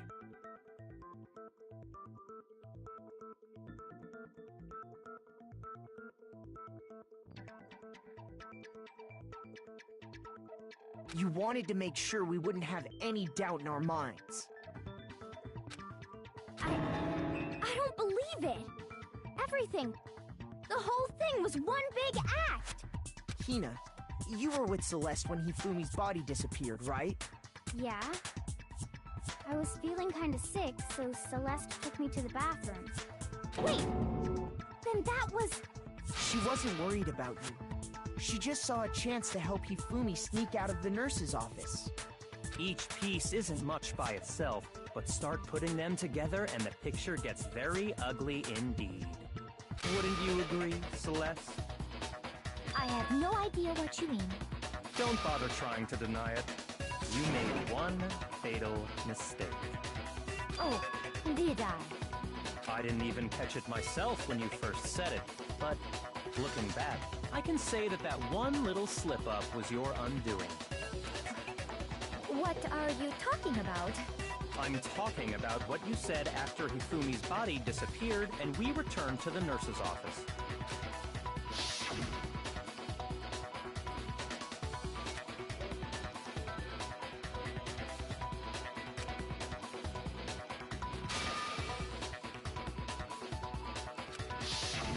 I remember her saying that too, but I don't understand what's so strange about it. Then pay attention. Sakura, Toko, and I were first to discover Taka's body in the equipment room.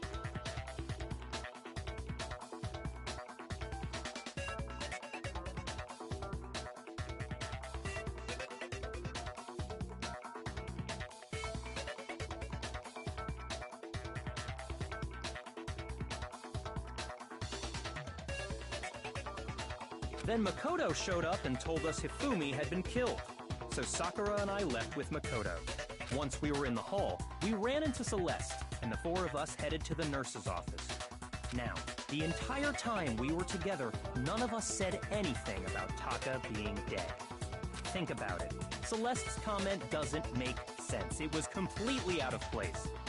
Yeah, I see what you're talking about. Although I don't really get what it means. You hear that, Celeste? Everyone's having some trouble understanding. Could you repeat what you said?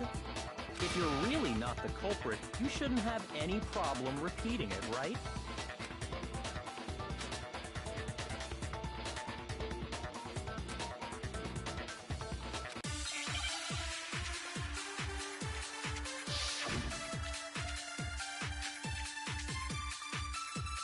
All I said was...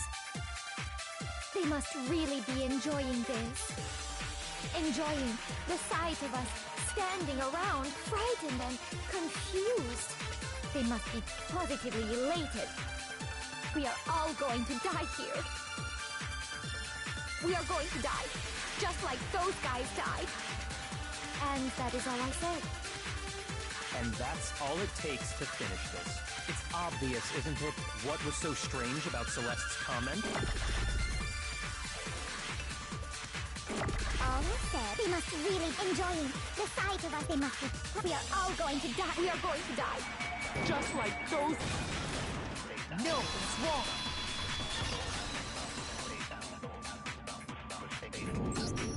That's right. There's no reason Celeste should have said, just like those guys died. When she said that, none of us had told her Taka was dead. Exactly. And we didn't run into her until after we were all out in the hall. So there was never any chance for her to have seen his body in the equipment room for herself. So how did you know, Celeste? How did you know more than one person had been killed? And how did you know they were both guys?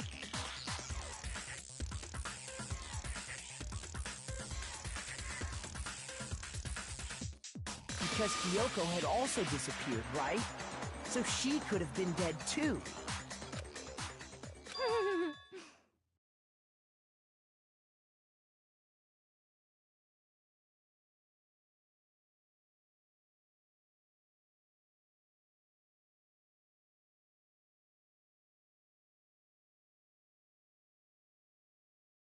You all have such vivid imaginations. You know that?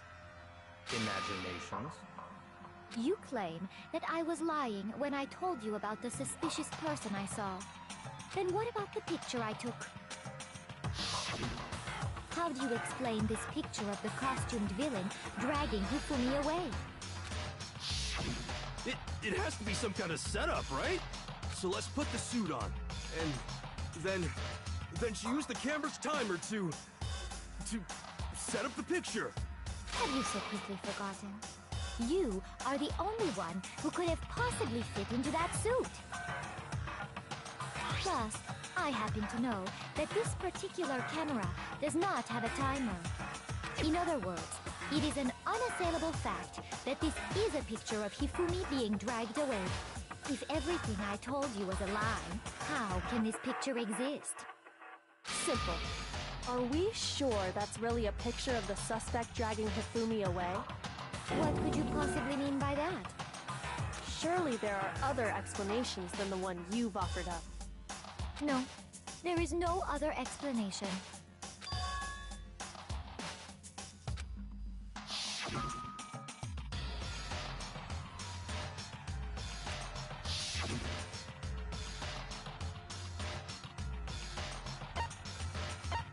I got it! It's not a picture of the suspect dragging Hifumi away. I would say it's a picture of Hifumi dragging the suspect away. That's certainly within the realm of possibility.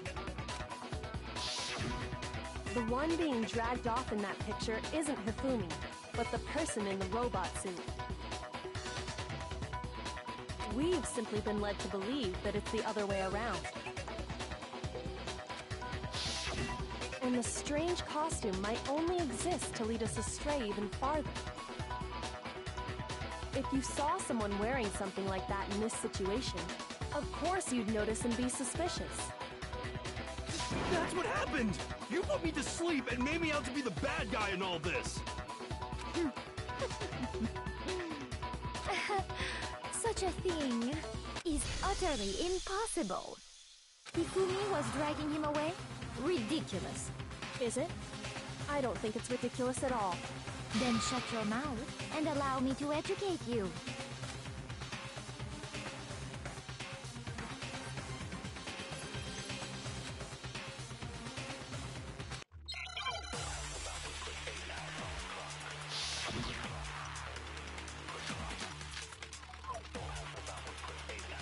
You dressed me up in that suit after I passed out! Then you just draped me across Hifumi and had him carry my weight! You tried to make me look like the bad guy! Like I said, ridiculous. As you can see in the picture, the suspect is standing perfectly upright. If the person inside the suit was unconscious, there's no way they could stand up straight. No, that's wrong!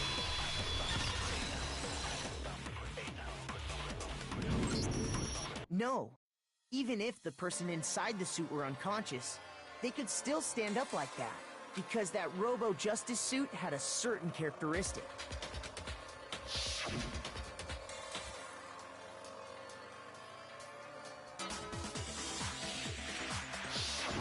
That's right!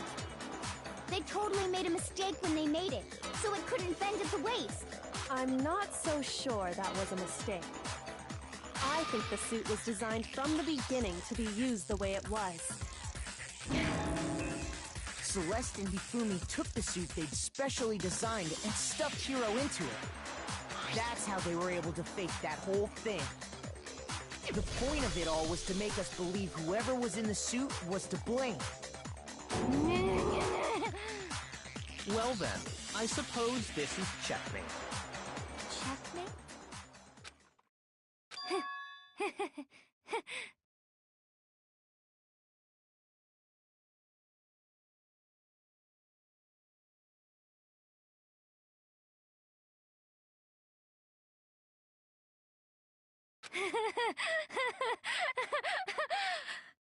Don't make me laugh, you idiot! What do you mean, checkmate? Celeste? Clearly, you want to cram me into your little guilty box. Well, there's one little problem. Have you already forgotten what Hifumi told us as he lay dying?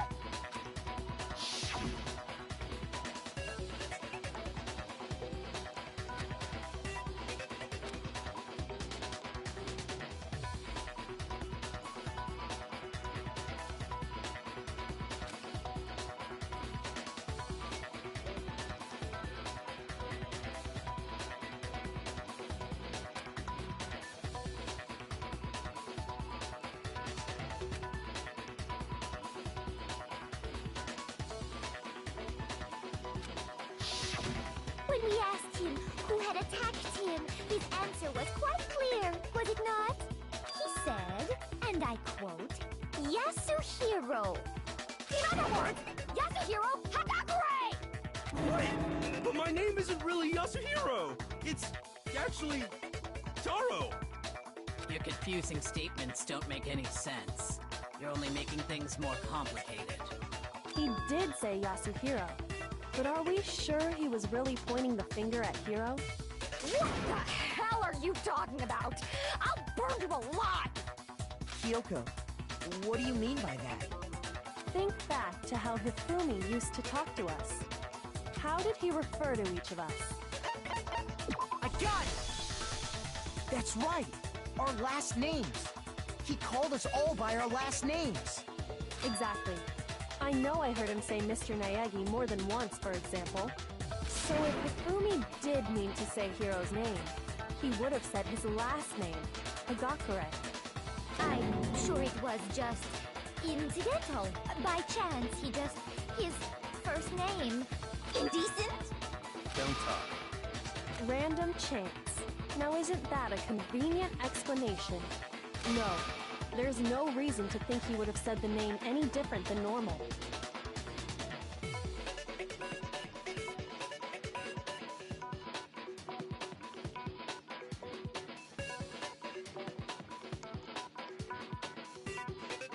But he must have run out of energy before he could say any more.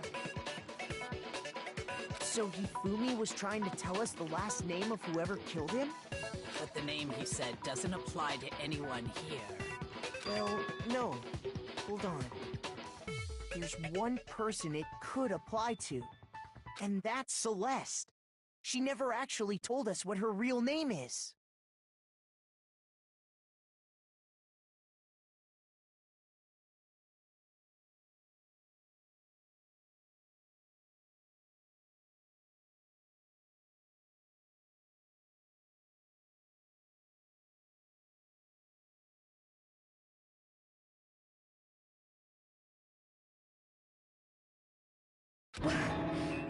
What did you just say?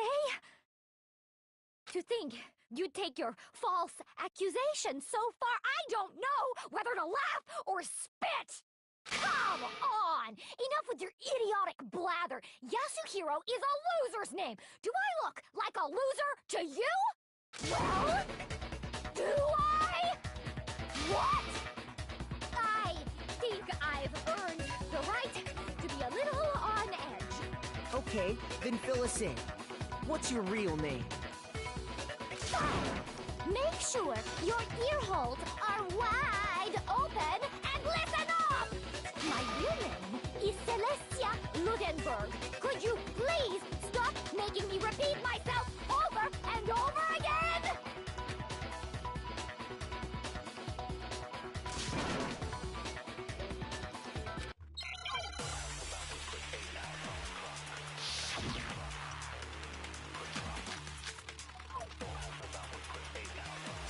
Hifumi was trying to tell us something. He wanted us to know the killer's last name, Yasuhiro. If there's one person here who might have that last name... It would have to be you, Celeste. You haven't told anyone what your real name is.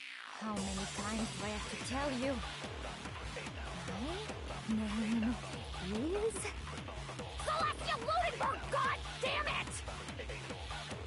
How long do you plan to go on pretending? I'm not pretending. It's the truth.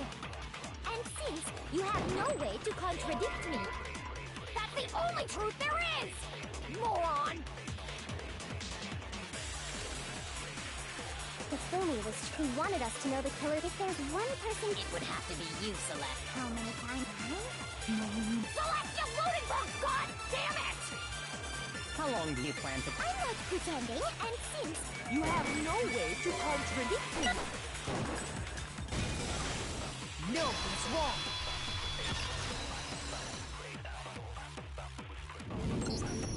That's it! The handbook! What? Anytime you turn your handbook on, it shows the owner's name when it boots up, right? Monokuma told us all about it before.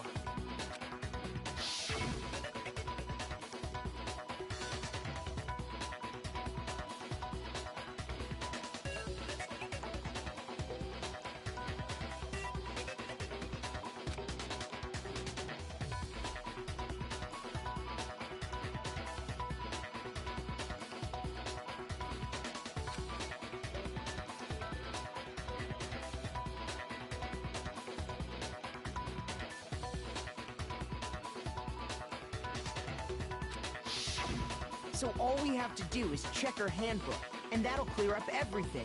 That's how we can find out Celeste's real name. That's an invasion of privacy. I refuse to cooperate. Celeste, can you please just tell us what really happened? Please, just tell us. Even when I'm put in check, it's just my nature not to give up. Because...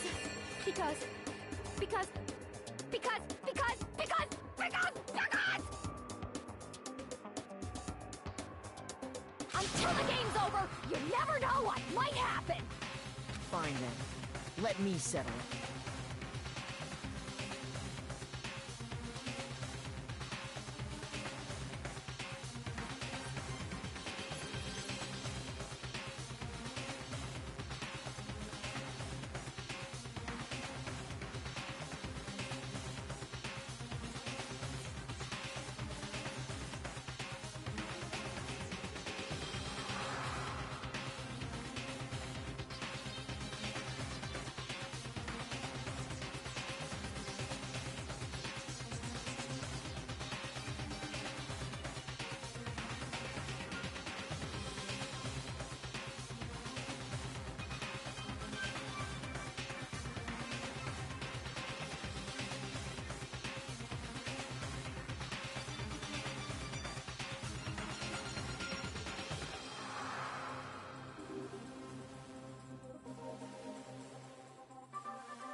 Let me go over the case again, from the beginning, and shed light on all your crimes.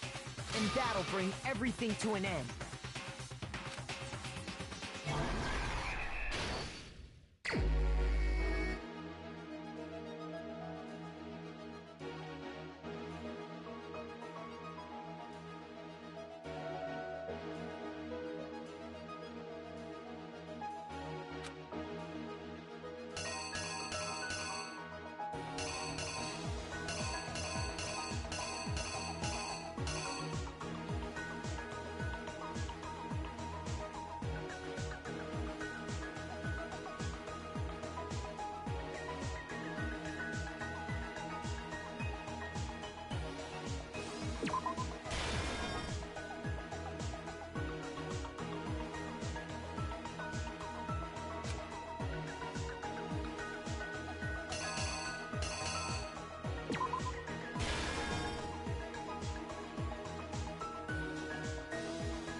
The killer is you! Before anything, the killer persuaded someone to help carry out the murder. And that person was...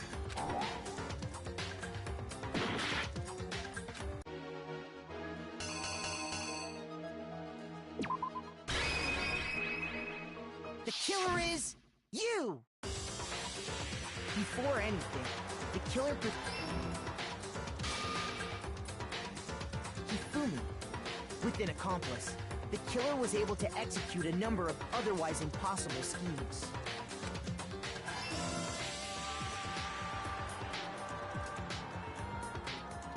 First, they convinced someone to meet them in the rec room last night at 1 in the morning. That someone they met with was Hiro. The murderous duo intended to pass Hiro off as the prime suspect. So when they met up with him, they drugged him, knocked him out, and stuffed him into the Robo-Justice suit. Next, Hifumi positioned himself to make it look like Robo-Justice was attacking him, while the killer used a digital camera to take pictures of the assault. They did all this just to create evidence that would put the suspicion on Hiro. When they were done with him, they shoved him, still unconscious, into the pool room locker. And then finally, at 6 a.m., they moved into the murder phase of their plan. They called Taka to the equipment room.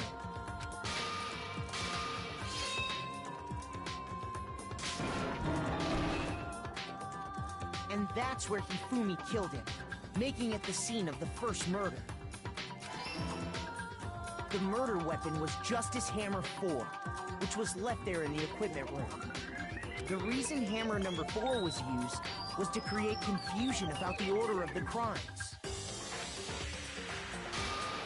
So, next they falsified 2 more assault incidents. For these attacks, the killers pretended to be the victims, to solidify Robo-Justice as the suspect. The first fake incident was the attack in the rec room. There, the killers wanted us to see Justice Hammer 1, and the Robo-Justice pictures they'd taken. They wanted to make sure we bought the surprise attack story. The second fake incident was the attack in the library. This time, they planted Justice Hammer 2, and an injured Hifumi, to sell us that story. With these 2 incidents, the killers were able to create a certain preconception in our minds.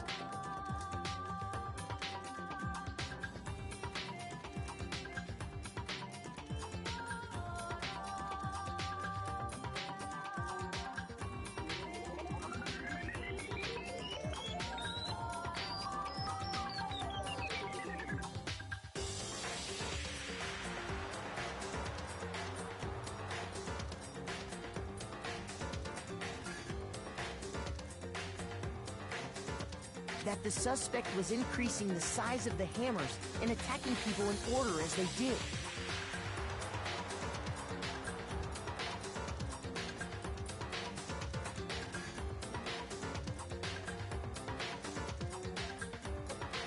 We fell right into their trap and started looking for the suspect based on that. But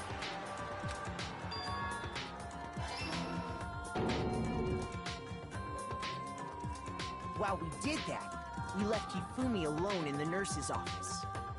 This was exactly what Hifumi was hoping for.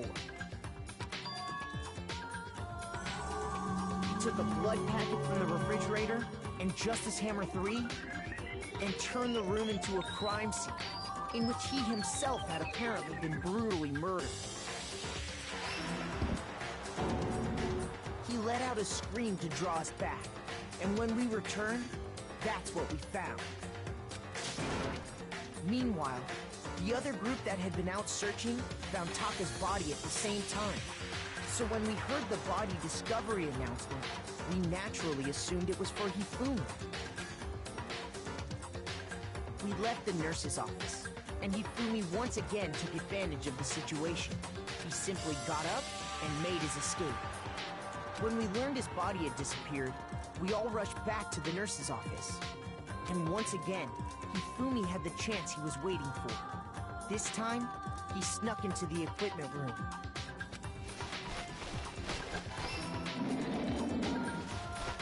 He wrapped Taka's body in a tarp and used the dolly to move it all the way down to the repository. That explains how each of the bodies disappeared. But even Hifumi didn't know what the true killer had in mind for their final act. Their plan all along was to kill Hifumi and get rid of the one person who could betray them. And they did it using an ordinary, everyday hammer from the repository. That should cover everything that happened in this case. And the villain behind it all is...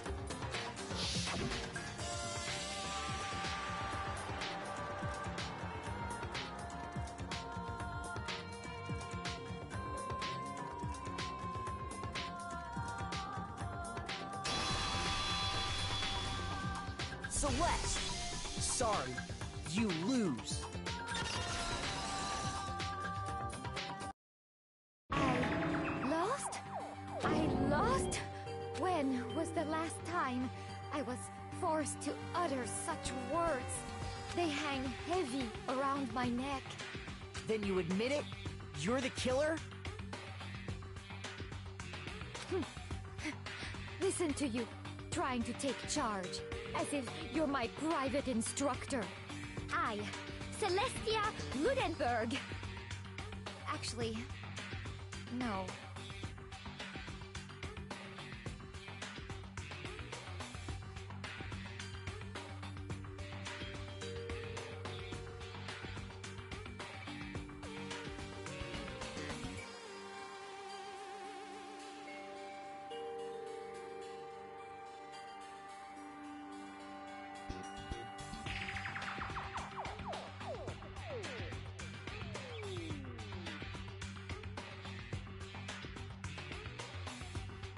Taiko Yasuhiro is fine.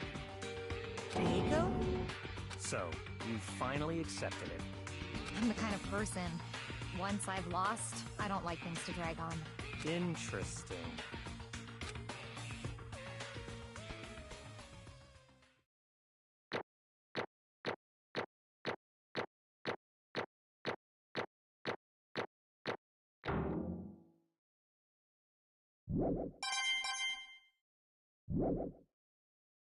Okay, Monokuma. I'm ready to begin. Or, no. I suppose this is the end, isn't it? It is indeed the moment we've all been waiting for. Time to vote. Okay? Okay. If you would, please locate your lever and cast your vote. And when the votes are tallied, who will become the blackened? Will you make the right choice or the dreadfully wrong one? What's it gonna be? What's it gonna be?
Honestly.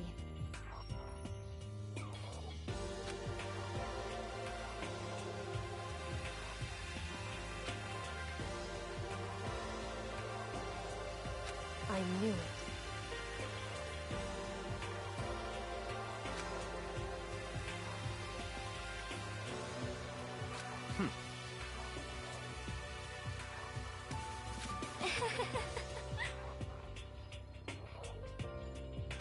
So then...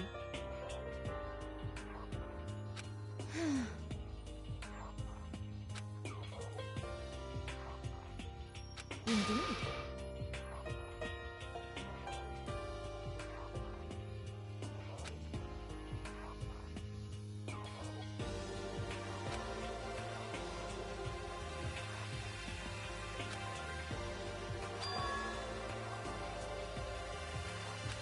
Say what?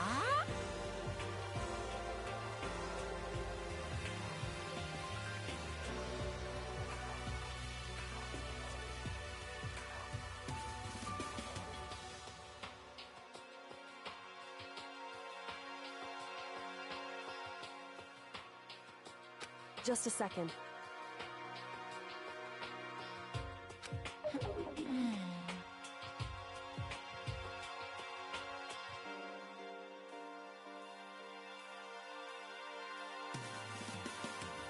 In other words, Indeed. I see.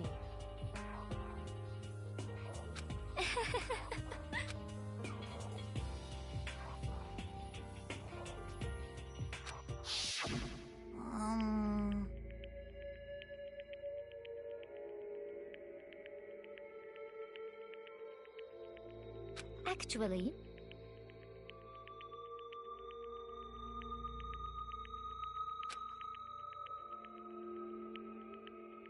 What? are you okay with this?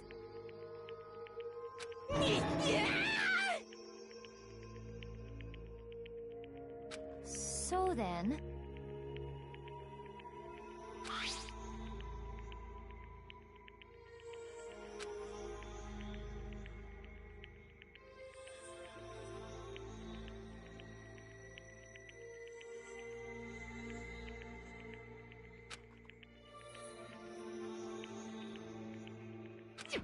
Damnation!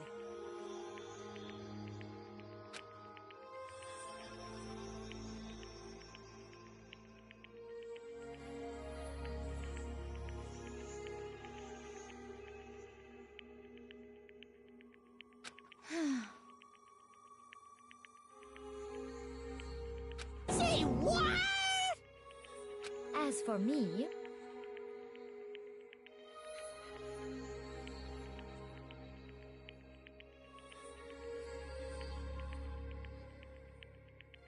Oh,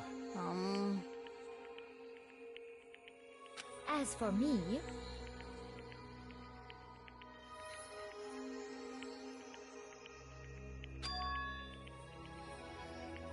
What?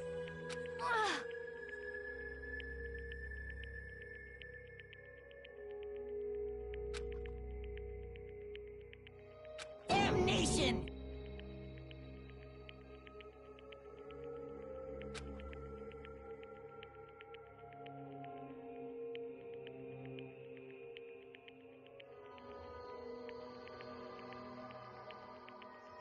Say what?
Completely unforgivable!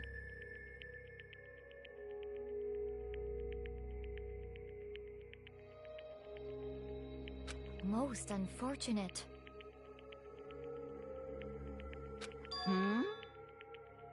Actually,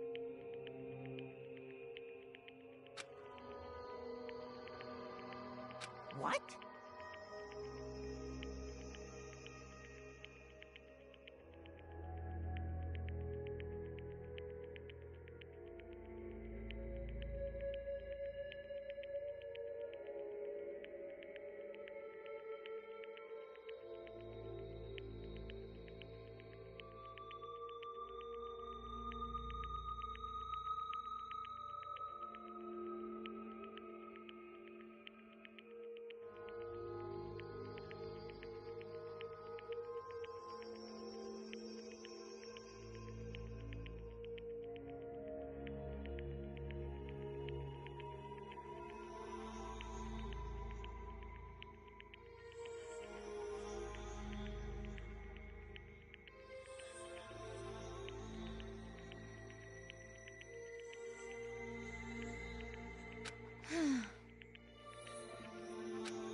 indeed.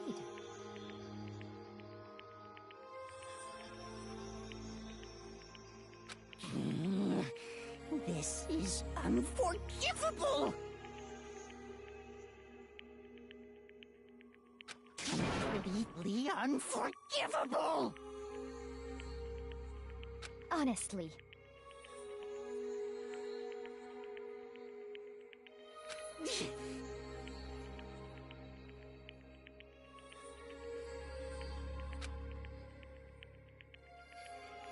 I swear I will save her! Actually,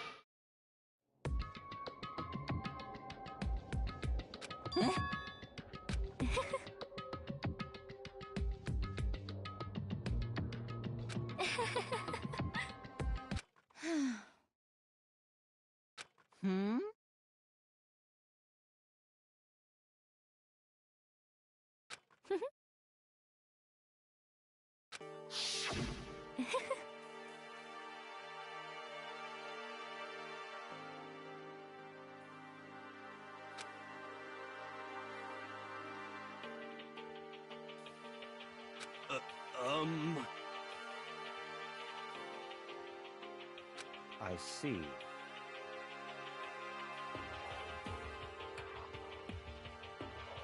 indeed.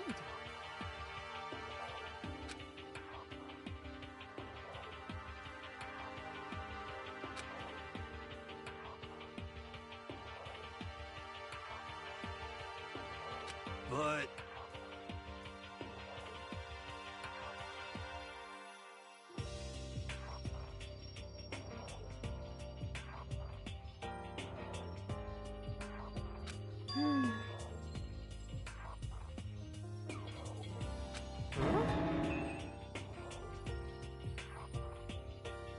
Let's see.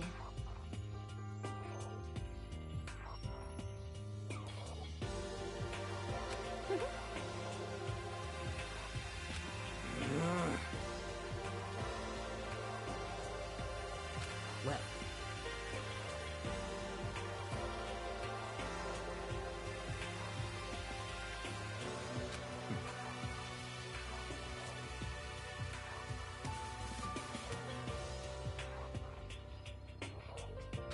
Are you okay with this?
What the heck? Well, Don't be mean! I wonder about that.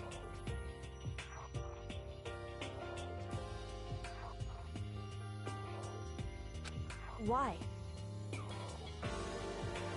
What the heck?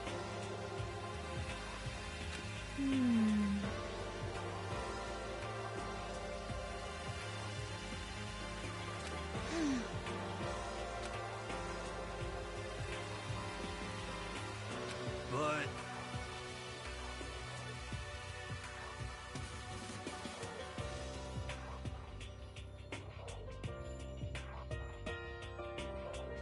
You little bitch!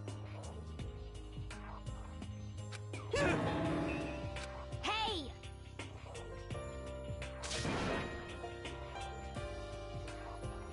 You little bitch! This is fine.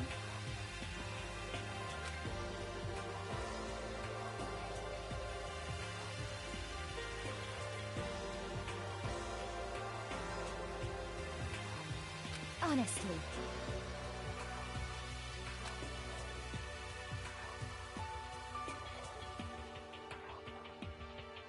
As for me,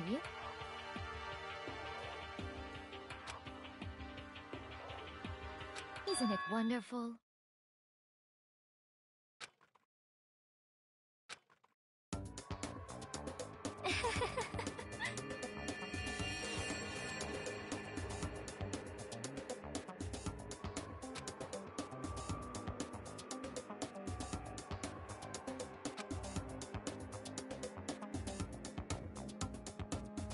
This is fine.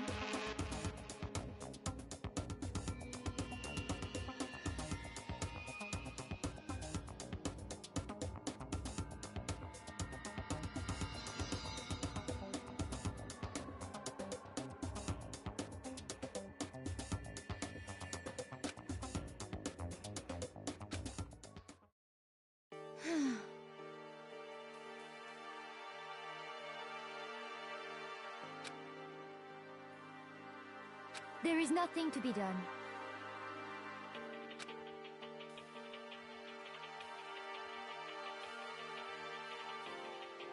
Just the worst. Oh!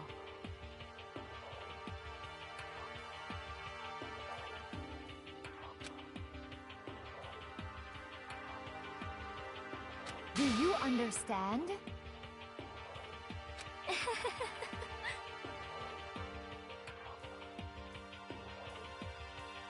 What is this?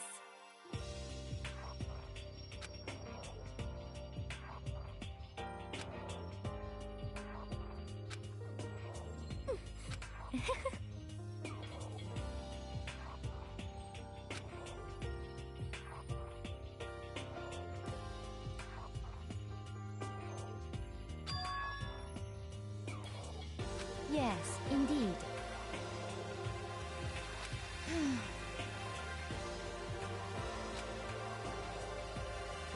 Isn't it wonderful?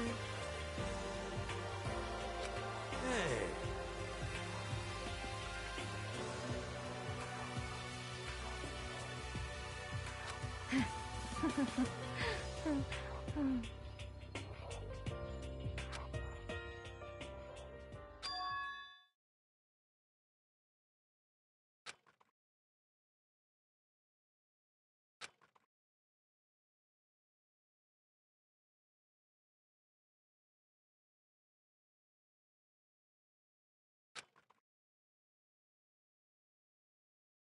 Thrills, chills, kills!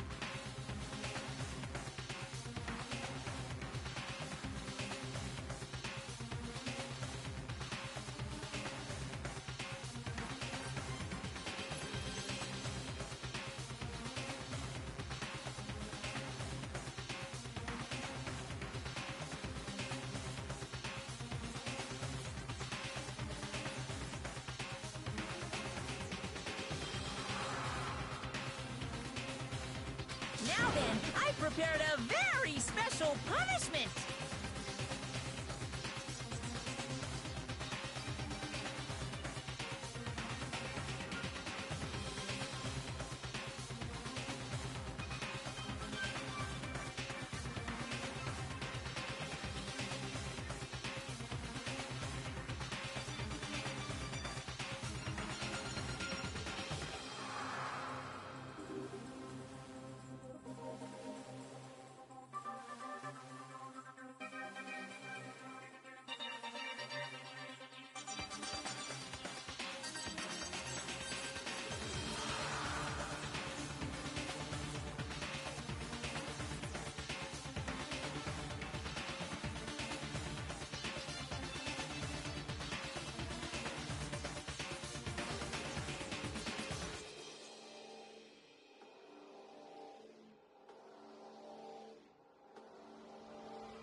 Let's give it everything we've got! It's punishment time! I guess I'll let Kyoko hold on to this. What? Will it really give you the hope you're looking for? I can't say I ever saw it that way. Which is why...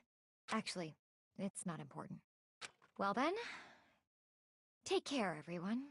Perhaps we'll meet again. In another life.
What are you gonna do?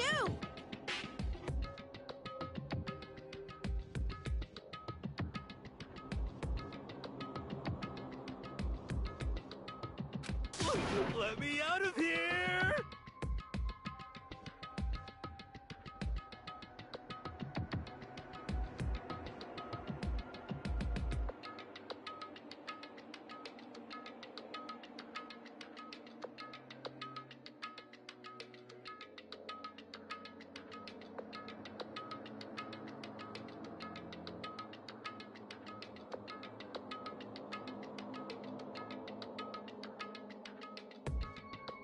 Too bad.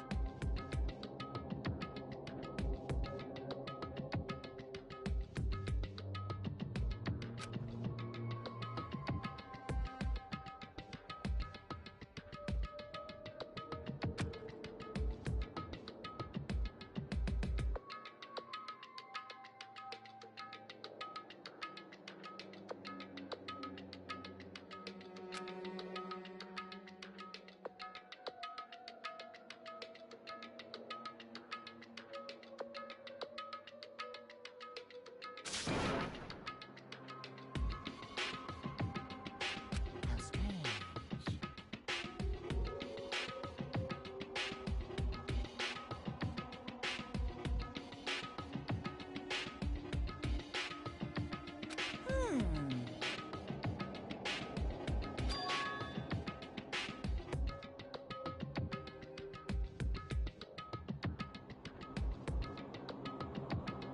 Hey!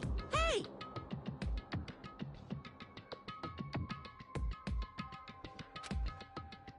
What?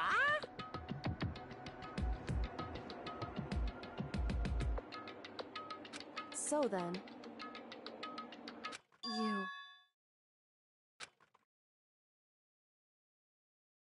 Ooh! Hey,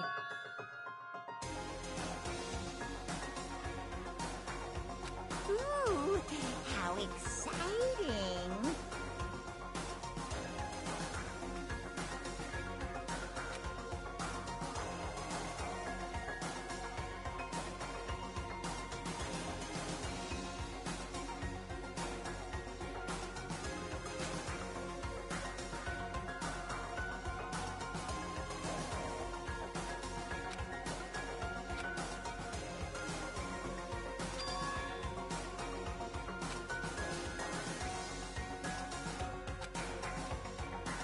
Hello.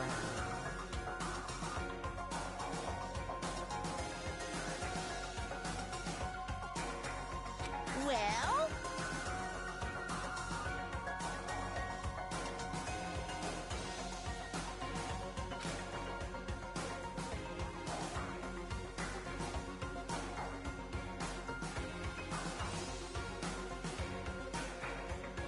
See ya later!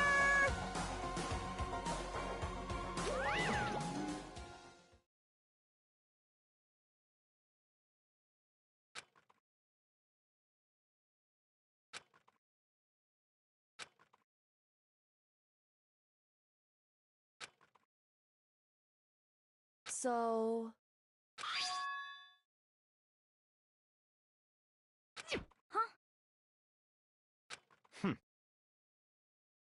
Hey,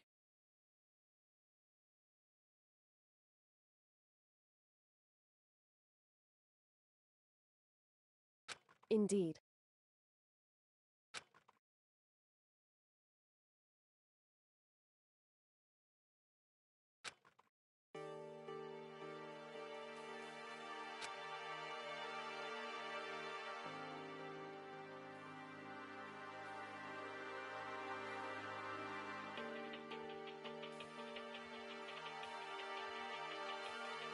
Hey,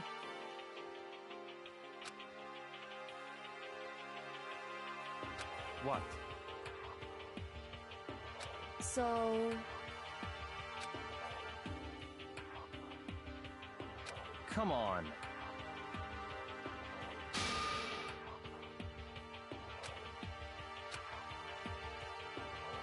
What?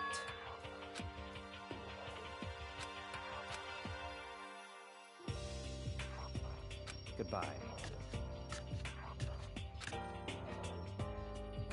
well then.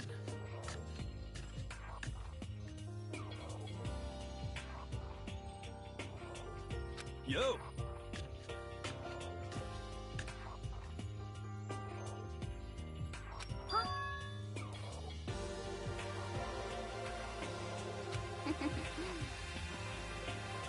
Okay.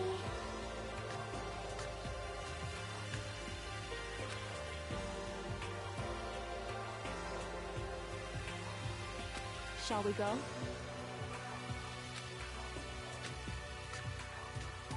So then...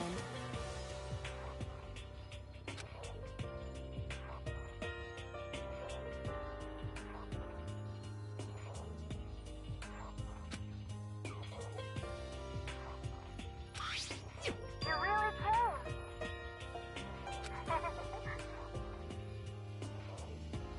So,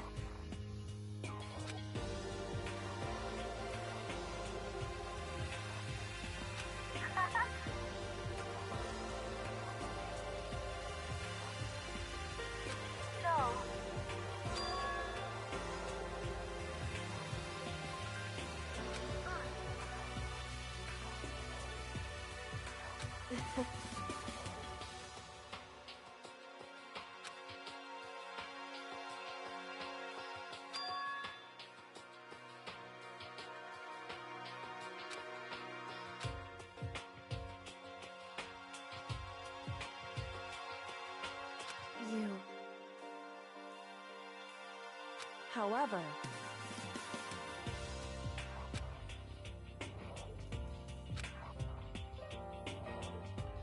What?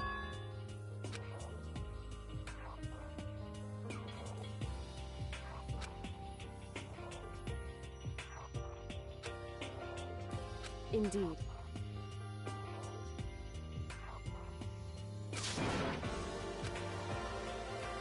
What?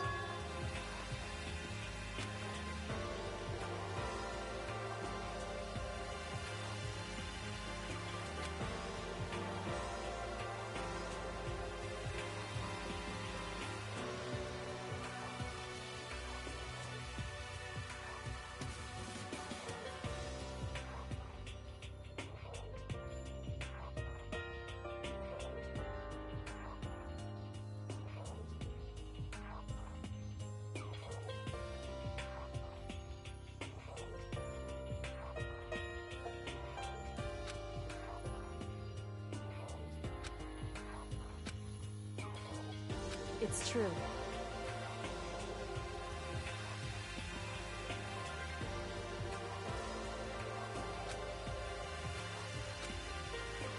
That's fine.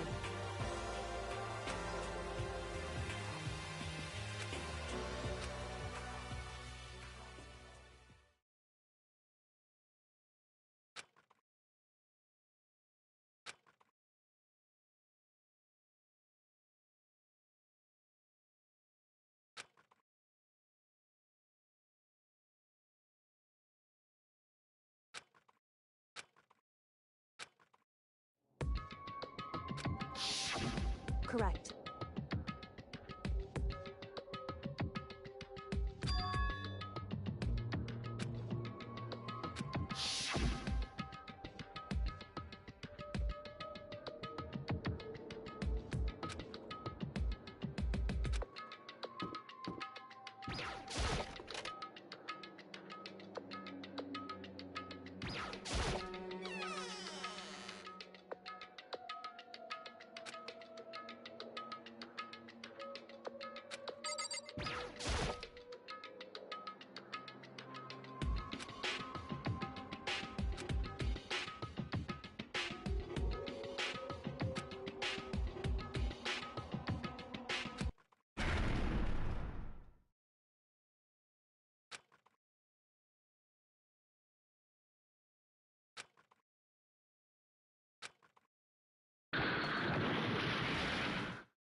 Correct.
Why, what do you think you're doing? I asked you a question. What's the meaning of this? How dare you defy me? This wasn't part of the deal!